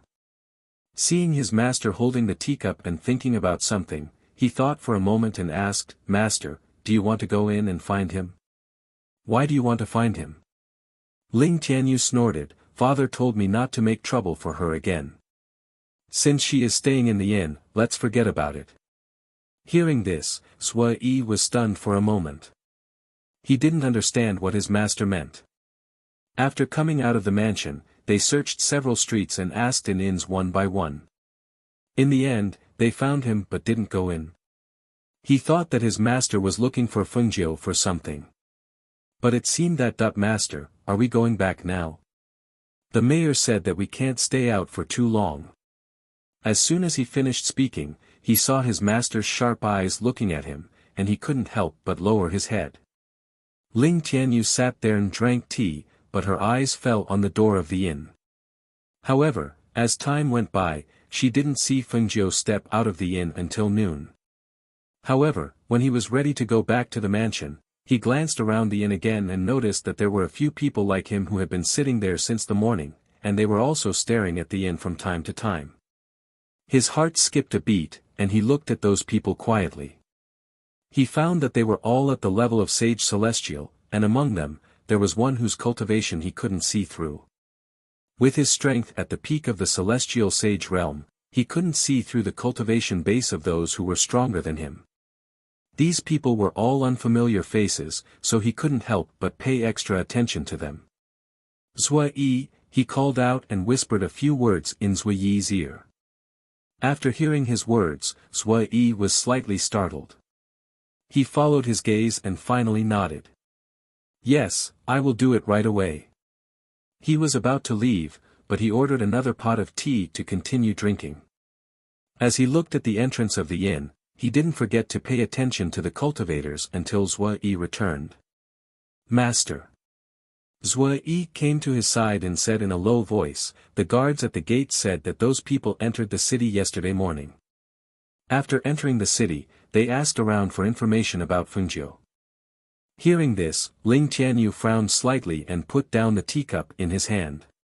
He stood up and said in a deep voice, "Bill." As soon as he finished speaking, he walked towards the inn. After Sui Yi paid a piece of crystal stone, he quickly followed behind him and entered the inn together. "Which room is Fengjiu in?" Ling Tianyu looked at Sui Yi and asked. "The first room on the left on the second floor." As soon as he finished speaking, his master had already walked upstairs. Chapter 2591. In the room, Tun Yun, who was originally lying on the floor, stood up and patted Fengjiu on the bed with its paw. "Master, someone is calling you from outside." Fengjiu woke up when she heard the voice outside. She opened her eyes and yawned as she got up from the bed. After putting Tun Yun back into her space, she tidied her robes and walked out. When the door opened, the first thing he saw was Ling Tianyu's face. She lazily glanced at him with her sleepy eyes and asked, "What's the matter?" She leaned against the door and stood there lazily with her arms crossed in front of her chest. Ling Tianyu looked at the beautiful face in front of him. Looking at her sleepy face and the laziness in her actions, his eyes couldn't help but flicker. For a moment, he was absent-minded and didn't say a word for a long time. Zhua Yi, who was following beside him, saw that his master was absent-minded while looking at a man. He quietly reached out and tugged at his robes, calling out in a low voice, "Master. What are you doing?" Ling Tianyu glared at him unhappily. Seeing that he was hinting at Fengjiu in front of him with his eyes, he finally came back to his senses. Ahem. He coughed lightly and looked at Fengjiu, who was standing by the door and didn't seem to want to invite him in. He said, "I have something to tell you." As soon as he finished speaking, he was about to walk in. Unexpectedly, Fengjiu, who was standing diagonally, reached out and stopped him. "If you have something to say, say it here." Hearing that, Ling Tianyu was slightly annoyed. "Let's talk inside." Seeing that, Fengjiu took a step back and reached out to close the door. Seeing that, Ling Tianyu hurriedly reached out and stopped him. She said angrily, "Don't be so ungrateful. I'm here to tell you something." "Say it." Seeing her blocking the door, Ling Tianyu took a deep breath and said in a deep voice, "I'm here to tell you that you're being watched. There are several cultivators outside who have been waiting for an entire day. Even I can't see through one of them." He paused and glanced at her. Seeing her raise her eyebrows and look at him with surprise, he said, "Don't think too much. I still don't like you, but my father told me not to cause trouble for you. The reason I came to tell you is to let you know that those people were not sent by me, so you won't suspect me later." "Oh. So it wasn't you who sent them?" She nodded, her expression showing that she understood. Hearing this, he glared at her angrily. "You already knew? You suspect that I did it?" Fengjiu smiled and said, "I knew that I was being watched from the moment I left your house. I didn't offend anyone here, so the first person I suspected was you. There's nothing wrong with that." With that, she smiled and said, "However, now that I know that it wasn't you who sent people to watch me, I have to think about who else would be watching me." "Okay, that's it." As soon as he finished speaking, the door slammed shut, leaving Ling Tianyu outside. Outside the room, Ling Tianyu saw the door slammed shut in front of him, and his face turned pale. He clenched his fists and suppressed the rising anger in his heart. After taking a deep breath, he cursed in a low voice, "You don't know what's good for you." Seeing his master turn around and leave angrily, Zhua Yi hurriedly followed. After being busy for an entire day, he had no idea what his master was doing. Even if someone was watching Fengjiu, it was none of his business. Chapter 2592. Was it not sent by him? Then, who could it be? She pondered in her heart and faintly had a suspect. Was it the person who came for the Chaos Cyan Lotus? But didn't the Penglai Immortal Island appear on the sea only once every half a month? If it was those people, how did they come here? Or were they originally from this place? After drinking 2 cups of water, she opened the door and called out, "Waiter, come up." "Okay." The waiter downstairs answered and walked quickly to Fengjiu's room. "Child, what can I do for you?" "Prepare some food for me. If there's any famous food nearby, then buy some for me." While speaking, she handed over some spar to him. "Okay, I'll do it right away." The waiter took the crystal stones and went downstairs with a smile. He told the shopkeeper to let the kitchen prepare some food and then went out to buy some things. After the kitchen sent a few dishes upstairs, the waiter who went out to buy also came back. He entered the room and then came to the table. He smiled and said to Fengjiu, "Child, this is the roast chicken and crispy suckling pig of the Baiwei building, the rainbow cake of the Yunxiang building, the radish cake of the East Street," and he put the things he bought on the table one by one from the space ring and introduced them to Fengjiu. Until the table was full, he said, "Child, there are 2 crystal stones left." He handed them back to Fengjiu. Fengjiu smiled and said, "I'll give the rest to you. You can leave now. Don't come up without my order." "Yes, thank you, child." The waiter responded with a smile and then went out and closed the door. Looking at the table full of food, she put away the things that could be kept into her space and left some food for herself. When she was full, she opened a small crack in the window at the back. Seeing that there was still someone staring at her, she called the waiter in. "Child, what else can I do for you?" Fengjiu looked at the waiter in front of him and smiled, "Nothing. I just want to borrow your clothes." As soon as he said that, he reached out and hit the waiter's acupoints. In the waiter's astonished and frightened eyes, he took off his clothes and put them on himself. After that, he did some simple treatment and then said to the waiter who was still, "I put the rest on the table. I'll give it to the shopkeeper later. As for your acupoints, they will be unlocked in 4 hours." Little Fool stood there, unable to move or speak. Seeing the red-clothed young man put on his clothes and leave, he let out a sigh of relief. Fortunately, he just took off his clothes. As the sky darkened, 4 hours later, Little Fool walked out of the room in his undergarments with a gloomy expression. Yi Jia and the other cultivators suddenly stood up quickly. "Let go, let go." The waiter shouted in panic, "Shopkeeper, shopkeeper, save me." "Shut up." The cultivator who grabbed the waiter's clothes shouted with a gloomy face. He lifted the waiter off the ground and asked with a gloomy voice, "Where is the person in the room?" Chapter 2593. Hearing this, the cultivators thought of the figure in the waiter's uniform that walked past them 4 hours ago, and their faces couldn't help but tighten. "Damn it!" He stretched out his hand and threw his waiter out, smashing him to the first floor. The waiter cried out in pain and scrambled to his feet to hide behind the shopkeeper. 2 tables on the first floor were smashed. Seeing the murderous aura of these people, the shopkeeper didn't dare to pursue the matter. He just protected the waiter and watched them leave. After they left, he turned around and asked the waiter what was going on. The cultivators who left the inn gathered together, and there were actually more than 10 of them. Ling Tianyu only saw a few people outside, and didn't know that there were people behind her and on the first floor of the inn. They left 4 hours ago, so they should be far away by now. Where should we go to find them? A cultivator asked, and his gaze fell on the leader. The leader's face was gloomy, and he stared at the people coming and going on the street, and said in a cold voice, "It wasn't easy for us to find her here, but now we have no clues. We can only go back and wait for news." Feng Jiu, who had already left the city, was walking on the mountain road. She had no idea that those people were no longer chasing after her. She was still wearing the waiter's clothes.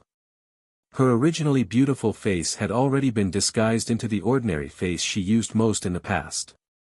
Her aura was also restrained, and she looked silly. People who didn't know her would only think that she was a teenager from the countryside or somewhere else when looking at her. However, very few youths would walk at night, especially on this mountain path where there were no villages or shops. The sound of horses galloping could be heard from the mountain path, and Fengjiu stopped to look. She saw 2 carriages, one in front of the other, and there were lights in front of the carriages. They didn't look like lights, but more like luminous pearls. Seeing this, she retreated to the side of the mountain path, and let the carriages pass. A carriage traveling at night, there should be something urgent.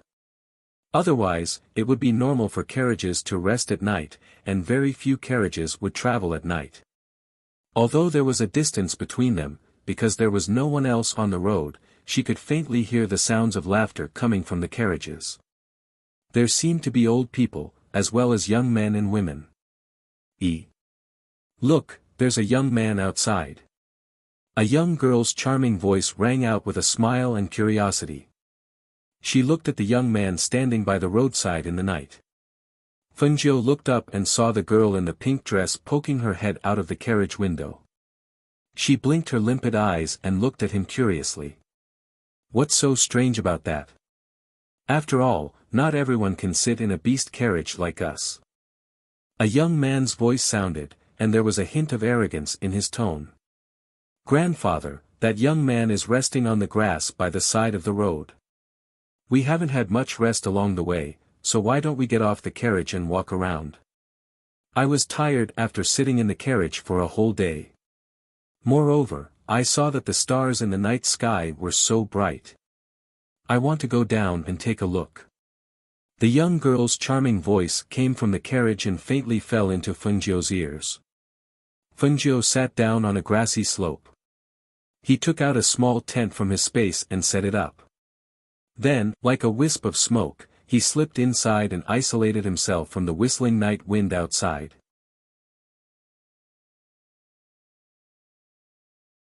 Chapter 2594.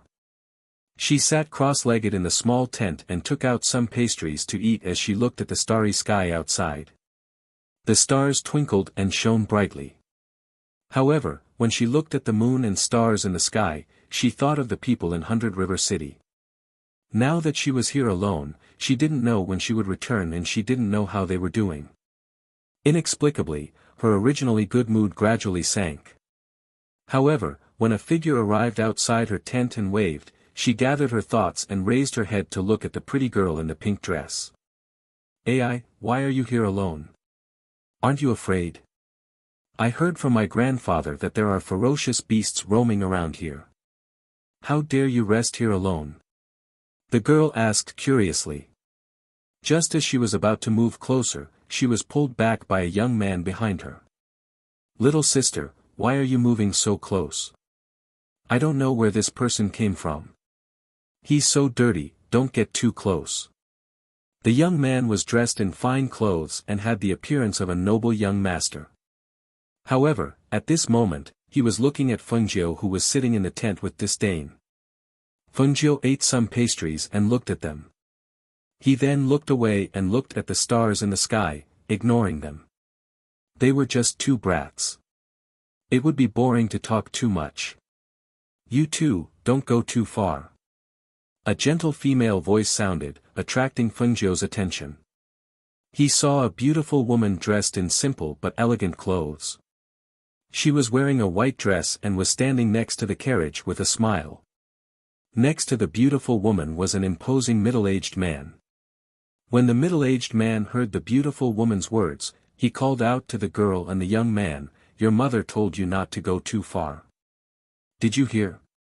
Come back quickly." The girl quickly ran back and affectionately held the beautiful woman's hand as she said, "Mother, there's a young man about the same age as Big Brother. He set up that tent and wants to rest here. Mother, why isn't he afraid of being eaten by a wild beast?" Hearing this, the beautiful woman and the middle-aged man looked at each other and smiled. The middle-aged man's deep voice carried a smile as he said, "I only know that if you're here alone, you'll definitely be eaten by a wild beast." "Father." The young girl called out reluctantly. Another old man came down from the carriage in front. He stroked his beard and looked up at the night sky. He smiled and said, "Tonight's weather is really good. The bright moon shines on the road and the cool breeze caresses my face. If we are not in a hurry to return to the main house, we can rest here for the night." "Grandpa, can't we rest here for the night? We're all so tired from rushing all the way." The young girl pouted. "Hee, I'll be fine after resting for a while. We've already wasted quite a bit of time on the road." We can't let the main family wait for us, so as to avoid the dissatisfaction of some people in the family. But I don't want to go back too early. If I go back too early, the people in the clan will make father go to the heart of the island. I heard from Big Brother that that place is very dangerous. Little girl, you can't mention this again, especially when you're in front of the main house. The old man instructed. The young girl spat out a mouthful of saliva and made a face. She pulled her mother towards the small tent and said, "Mother, come, come. Let's go talk to that little brother and ask him why he's so bold. I dare to be alone in the wild."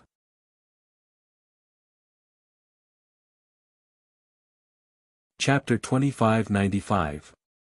Fengjiu sat in the small tent eating pastries. When she heard the young girl's words, her eyes flashed. The heart of the island. The heart of the Penglai immortal island. Her heart skipped a beat, and the speed of her eating slowed down. The beautiful woman was pulled to the front of the small tent by the young girl. When she saw the thin and weak figure sitting in the small tent, she couldn't help but be startled. She heard from her daughter that it was a young boy, but she didn't expect the young boy to be so thin and small. Seeing the young boy, who was about the same age as her son and daughter, sitting there eating alone, she couldn't help but feel motherly. "Why are you here by yourself? How could your family be at ease letting you travel alone?" the beautiful woman asked in a gentle voice. Her gentle gaze fell on Fengjiu's face. Fengjiu took a bite of the pastries. Her clear eyes blinked and there was a simple and honest expression between her brows. She tilted her head slightly and looked at her without saying a word. "My mother is asking you a question. Why aren't you answering? Could it be that you're a mute?" The young boy shouted and glanced at Fengjiu impatiently. Once he said those words, the others were all startled. Mute? The beautiful woman and her husband looked at each other.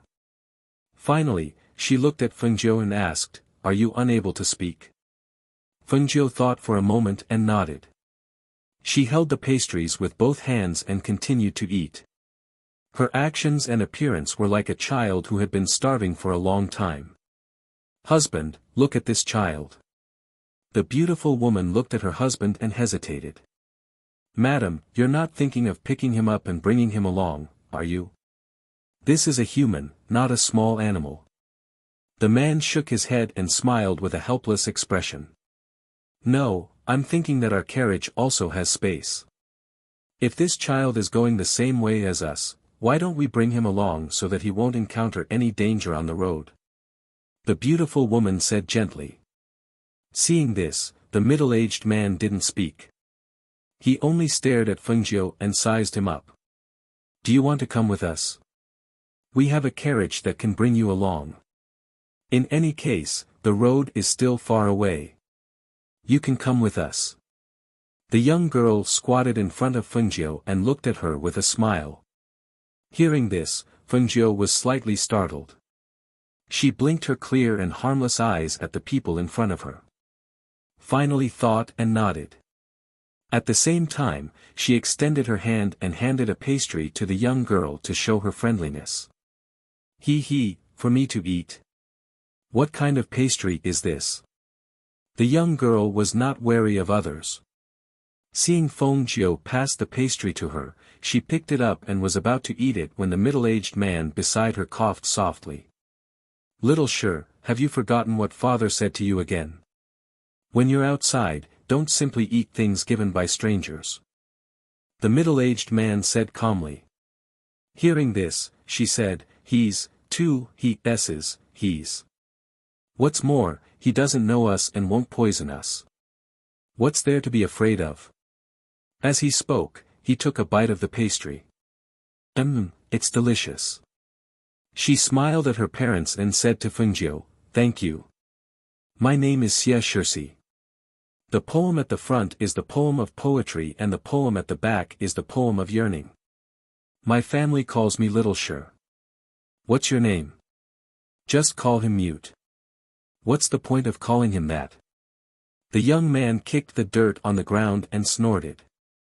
He looked at Fengjiu with disdain.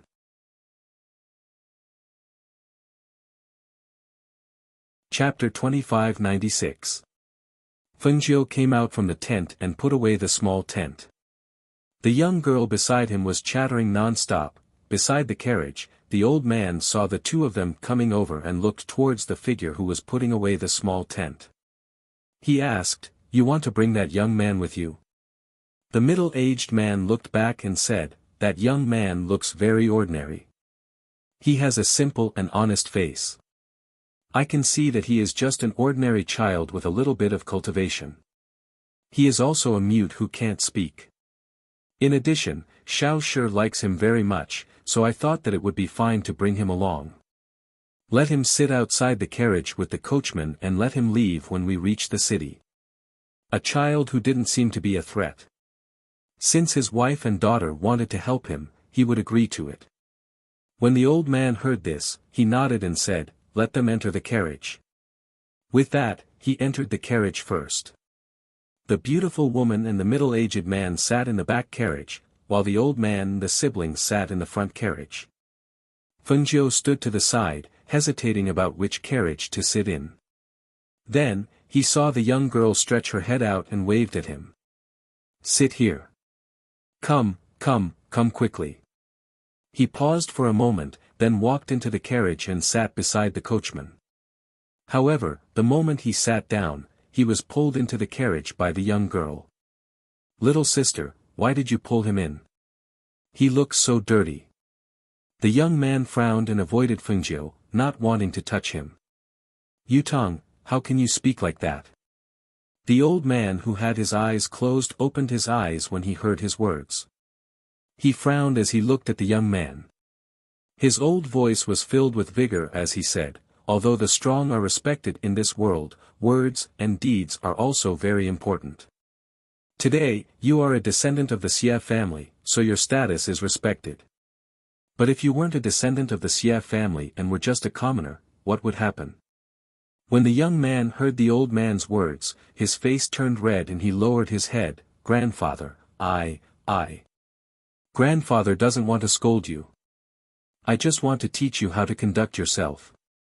You are still young now, but in a few years, if your words and deeds are still like this, people will only look down on you.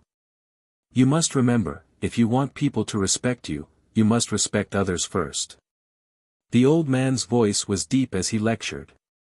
At the same time, his gaze turned to Fengjiu. When Fengjiu heard the old man's words, he couldn't help but be surprised. In this world where the strong were respected, it was rare for the old man to teach his children like this. But no matter how strong one's strength, one's heart. Moreover, if one were to speak with disdain, contempt, and disdain, then how could such a person obtain the respect of others? Yes. Big brother, you should listen to Grandpa's words more. Grandpa's words make the most sense. The girl said with a smile. Is it natural or acquired? The old man looked at Fengjiu and asked. When she met the old man's gaze, she paused for a moment. She saw a small tea table in the middle of the carriage and there was a pot of tea on it.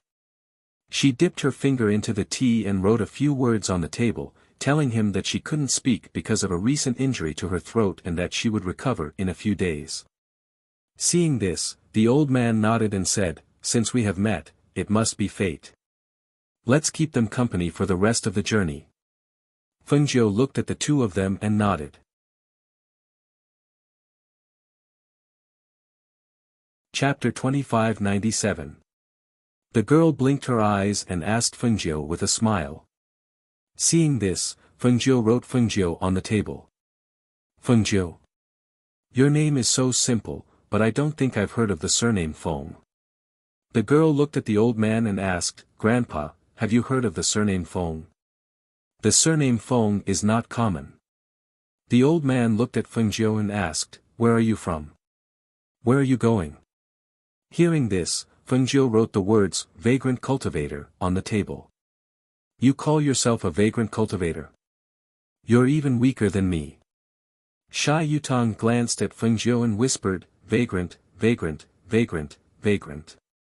No wonder he sleeps in a small tent on the side of the road. Feng Jiu, who was sitting in the carriage with them, gradually fell asleep during the questions and answers. She leaned against the corner of the carriage and fell into a deep sleep, her whole body slanting over. As the night deepened, the brother and sister also fell asleep. Only the old man opened his eyes after they fell asleep, and his wise eyes fell on Feng Nine. After chatting for a while and observing him, he found that this youth was ordinary and unremarkable. Since he wasn't a threat to them, he didn't pay too much attention to him. He leaned against the carriage and fell asleep. Fengjiu closed his eyes and breathed deeply, but he was not asleep. She was thinking in her heart. First, she was unfamiliar with this place and it would not be easy to find the heart of the island. Second, she happened to meet the people of the Xie family. It seemed that they were also going to the heart of the island.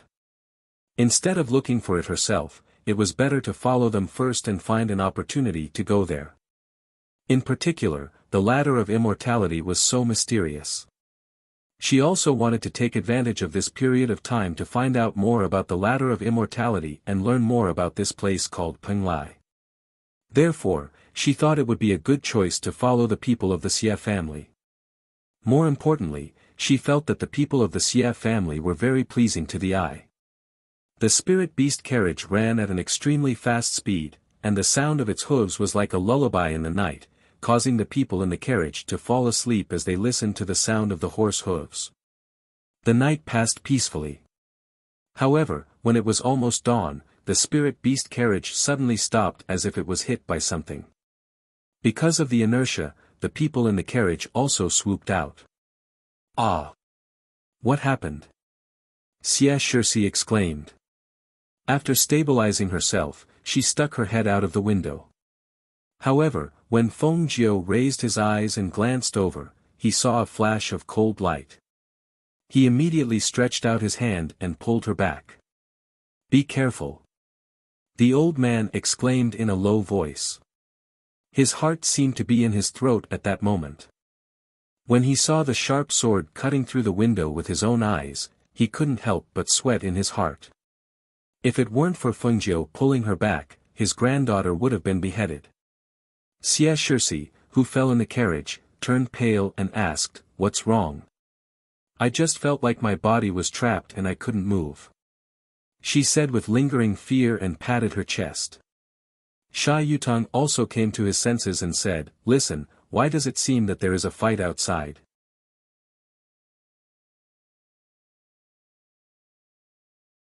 Chapter 2598. Grandpa, the coachman was killed. Sha Yutang said with an ugly face. He stood up and jumped out of the carriage, ready to join the battle. "Come back. Don't run around." The old man's face sank and he shouted. Seeing that his grandson had jumped out of the carriage, he pulled Xie Shirsi out of the carriage. Seeing this, Feng Jiu, who was still in the carriage, also got out of the carriage. He glanced around and saw that there were more than 20 black-robed men who attacked the Xie family, while there were only a dozen shadow guards who followed and protected them in the dark. Although their strength was almost the same, the situation was not optimistic because there were so many of them. In particular, other than the hidden guards, the only ones who were relatively strong in the two carriages were the old man and the middle-aged man. Now, the old man had to protect his grandsons, and the middle-aged man had to protect his wife who didn't have any fighting strength. Seeing that the beautiful woman was hiding beside the middle-aged man, she was obviously afraid but still didn't say a word. She couldn't help being curious. The Xie family sounded like a big family. Why did they marry a woman who had no cultivation? It was strange. Hiss. Sha Yutang couldn't dodge in time. His arm was cut by the sword chi of a black-robed man's long sword. Blood suddenly oozed out, which made him instinctively exclaim and stagger back. However, at this time, the black-robed man's long sword went straight up and aimed at Sha Yutang's life. It seemed that he was ready to kill him. "Yutang! Be careful, Yutang!" The old man couldn't go forward because he was protecting his granddaughter, and the middle-aged man couldn't leave because he was protecting his beautiful wife. Seeing that Xia Yutang was about to be killed, the two men's eyes turned red and their killing intent burst out. The long swords were even more fierce.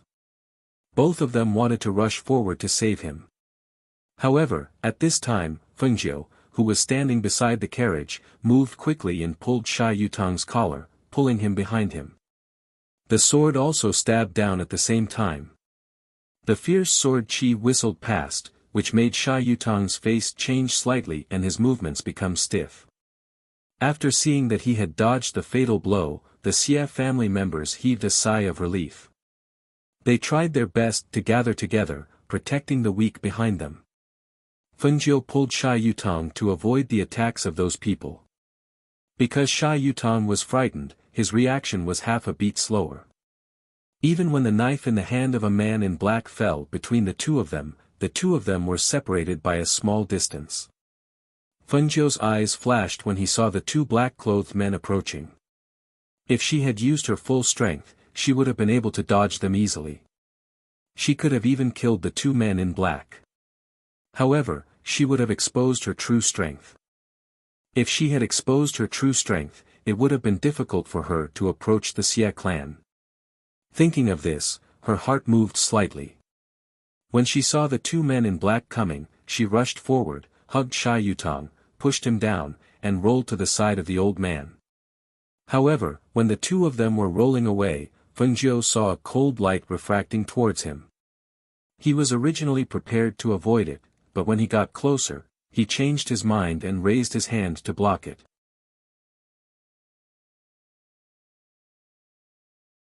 Chapter 2599. Fengjiu covered his wound with one hand and endured the pain as he stood up. At this moment, the old man pushed Xia Shirsi to her side. Then, in a flash, he rushed out and killed the two black-robed men in an instant. With the deaths of those people, the number of black-robed men gradually decreased.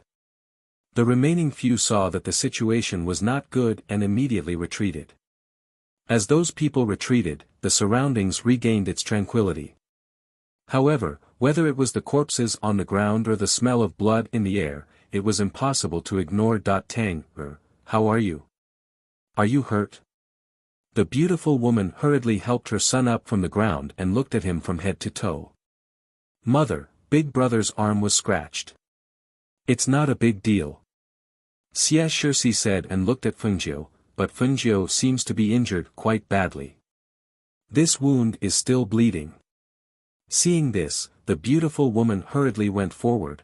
Come, let me apply some medicine for you and bandage your wound.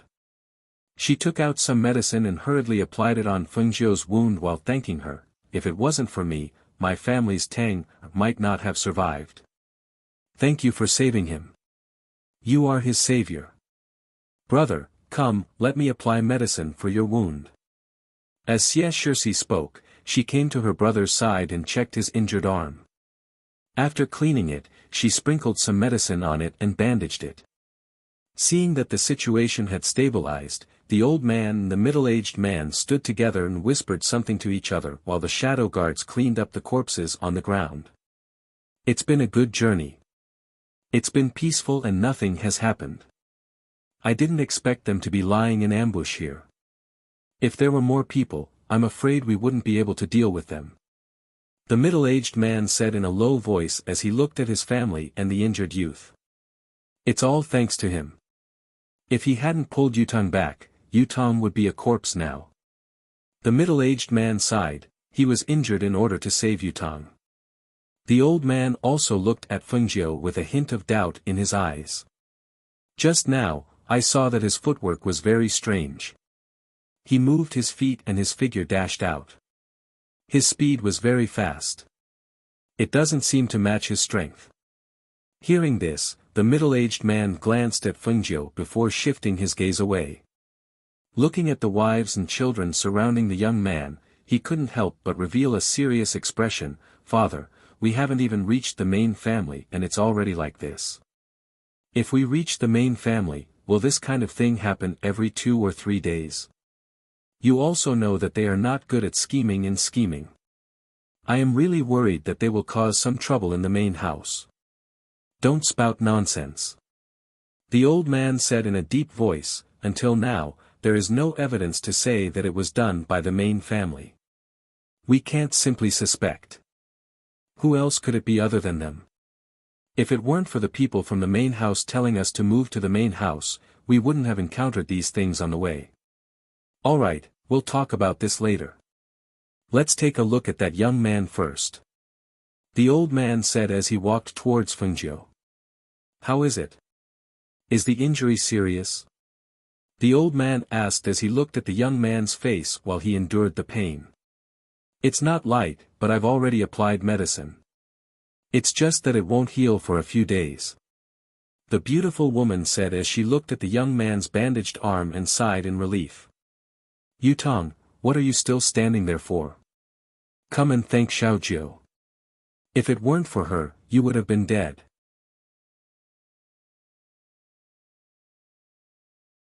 Chapter 2600. Thank you. Shy Yutong said awkwardly in a low voice. As soon as he finished speaking, he ran to his mother's side.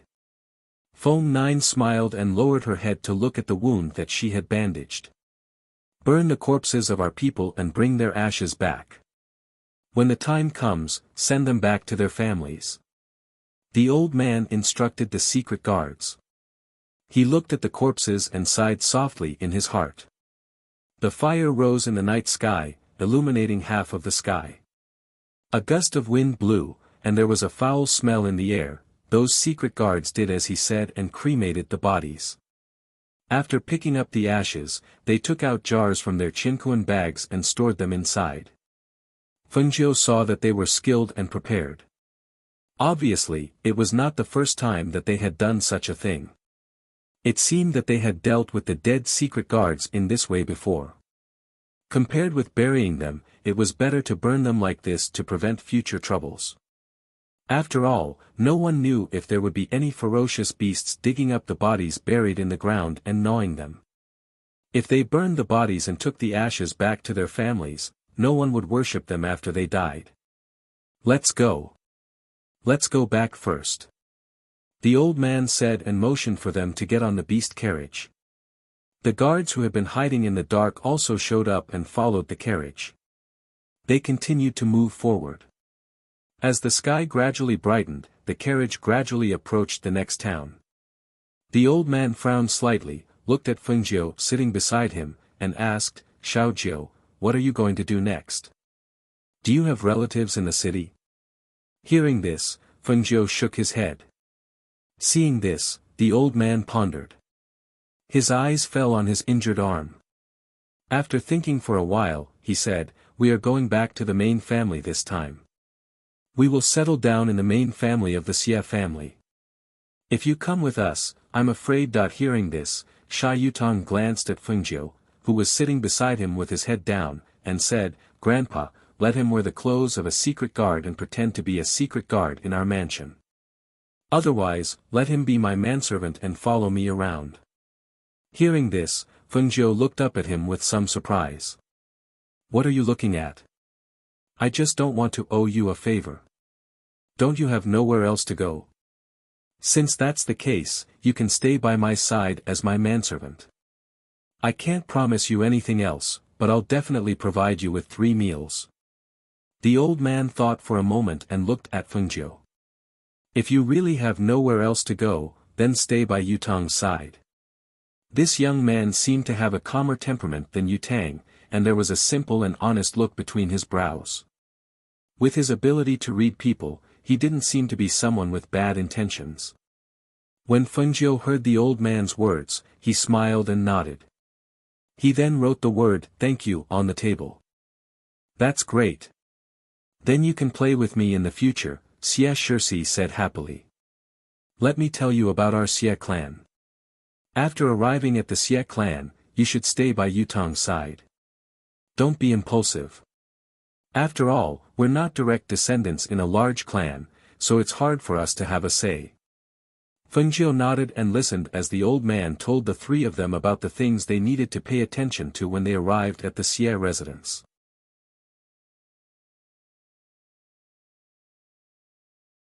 Chapter 26:01. The old man shook his head and smiled. We are all members of the Xie family. If the main family asks us to go back, of course, we have to go back. What's more, it's a great thing in the eyes of others. After all, the collateral relatives have to rely on the main family. And after we go to the main family, we also have an independent courtyard. That's not as good as our original home. Sha Yutang said and stopped talking. He lowered his head and thought about something. Grandpa, we are collateral relatives of the Xie family. Will the people of the main family look down on us? Will they bully us? Xie Shirsi asked worriedly. Hearing this, the old man said, No, Grandpa said that we are all family. What's more, we have to be reasonable outside. We are not allowed to fight among our own family. You can rest assured. But what if they bully us? She still asked worriedly. Hee, then come and tell Grandpa. Grandpa will deal with it. However, you are not young anymore. In the past, we protected you too well at home. You have to learn to get along with others appropriately. The old man said meaningfully. The carriage ran on the road. Because he didn't rest all night, Fengjiu fell asleep leaning on the carriage. After a long time, the carriage stopped and the voice of the shadow guard outside came. Old master, we are at the gate of the main family. The old man in the carriage got off first, and then Fengjiu and others followed. The middle-aged man and the beautiful woman in the carriage behind also came to the old man's side. Knock on the door. The old man motioned a shadow guard to come forward. Yes. The shadow guard answered. After knocking on the door, he reported the family's name. When the old man who opened the door heard that they were collateral relatives of the Xie family, he took a look outside and then invited them in. At the same time, he asked someone to hurry inside to report. As soon as the master of the Xie family heard the servant's report, he called all the people in the mansion and went to the front hall together. In the front hall, the old man and others were sitting. Fengjiu stood behind Sha Yutang and stood quietly with slightly lowered eyes. It was not until he heard the laughter outside that he raised his eyes slightly to look. Oh, as soon as I heard that Uncle Tokugawa was here, I came here immediately. A middle-aged man in an embroidered jade robe walked in with a smile on his face. His gaze landed on the old man. Uncle Tokugawa, thank you for not seeing you for a while. He bowed to the old man. Patriarch. The old man stood up after he came in. At this time, he also bowed to him. Then, he said to the middle-aged man and the beautiful woman, come and greet the family head. We're all family, so there's no need for formalities. This must be little brother Yen and sister-in-law. Xie family head said with a smile. His gaze landed on the middle-aged man in front of him and the beautiful woman beside him. Greetings, patriarch. The two of them bowed. Xie Yen smiled and said, this is my wife. These two are my children. Master. Sha Yutang and Xie Shirsi also stepped forward and saluted. What are your names? Xie family head asked with a smile, his gaze falling on the young man and the young girl. Master, my name is Sha Yutang. My name is Xie Shirsi. It's Shi from poetry and Si from yearning. She said with a smile. Oh, well, it's the first time we meet. Come on, this is a gift for you too. He fumbled in his sleeve and took out 2 jade pendants and handed them to them. You're tuning in to the Han Li's Wuxia Adventures YouTube channel. We're so grateful for your support and don't forget to subscribe to join us on this incredible journey through captivating stories. Your generosity through donations truly makes a world of difference, as it's the primary source of revenue that allows me to expand and enhance this channel for you. Thank you from the bottom of my heart for being a part of this adventure.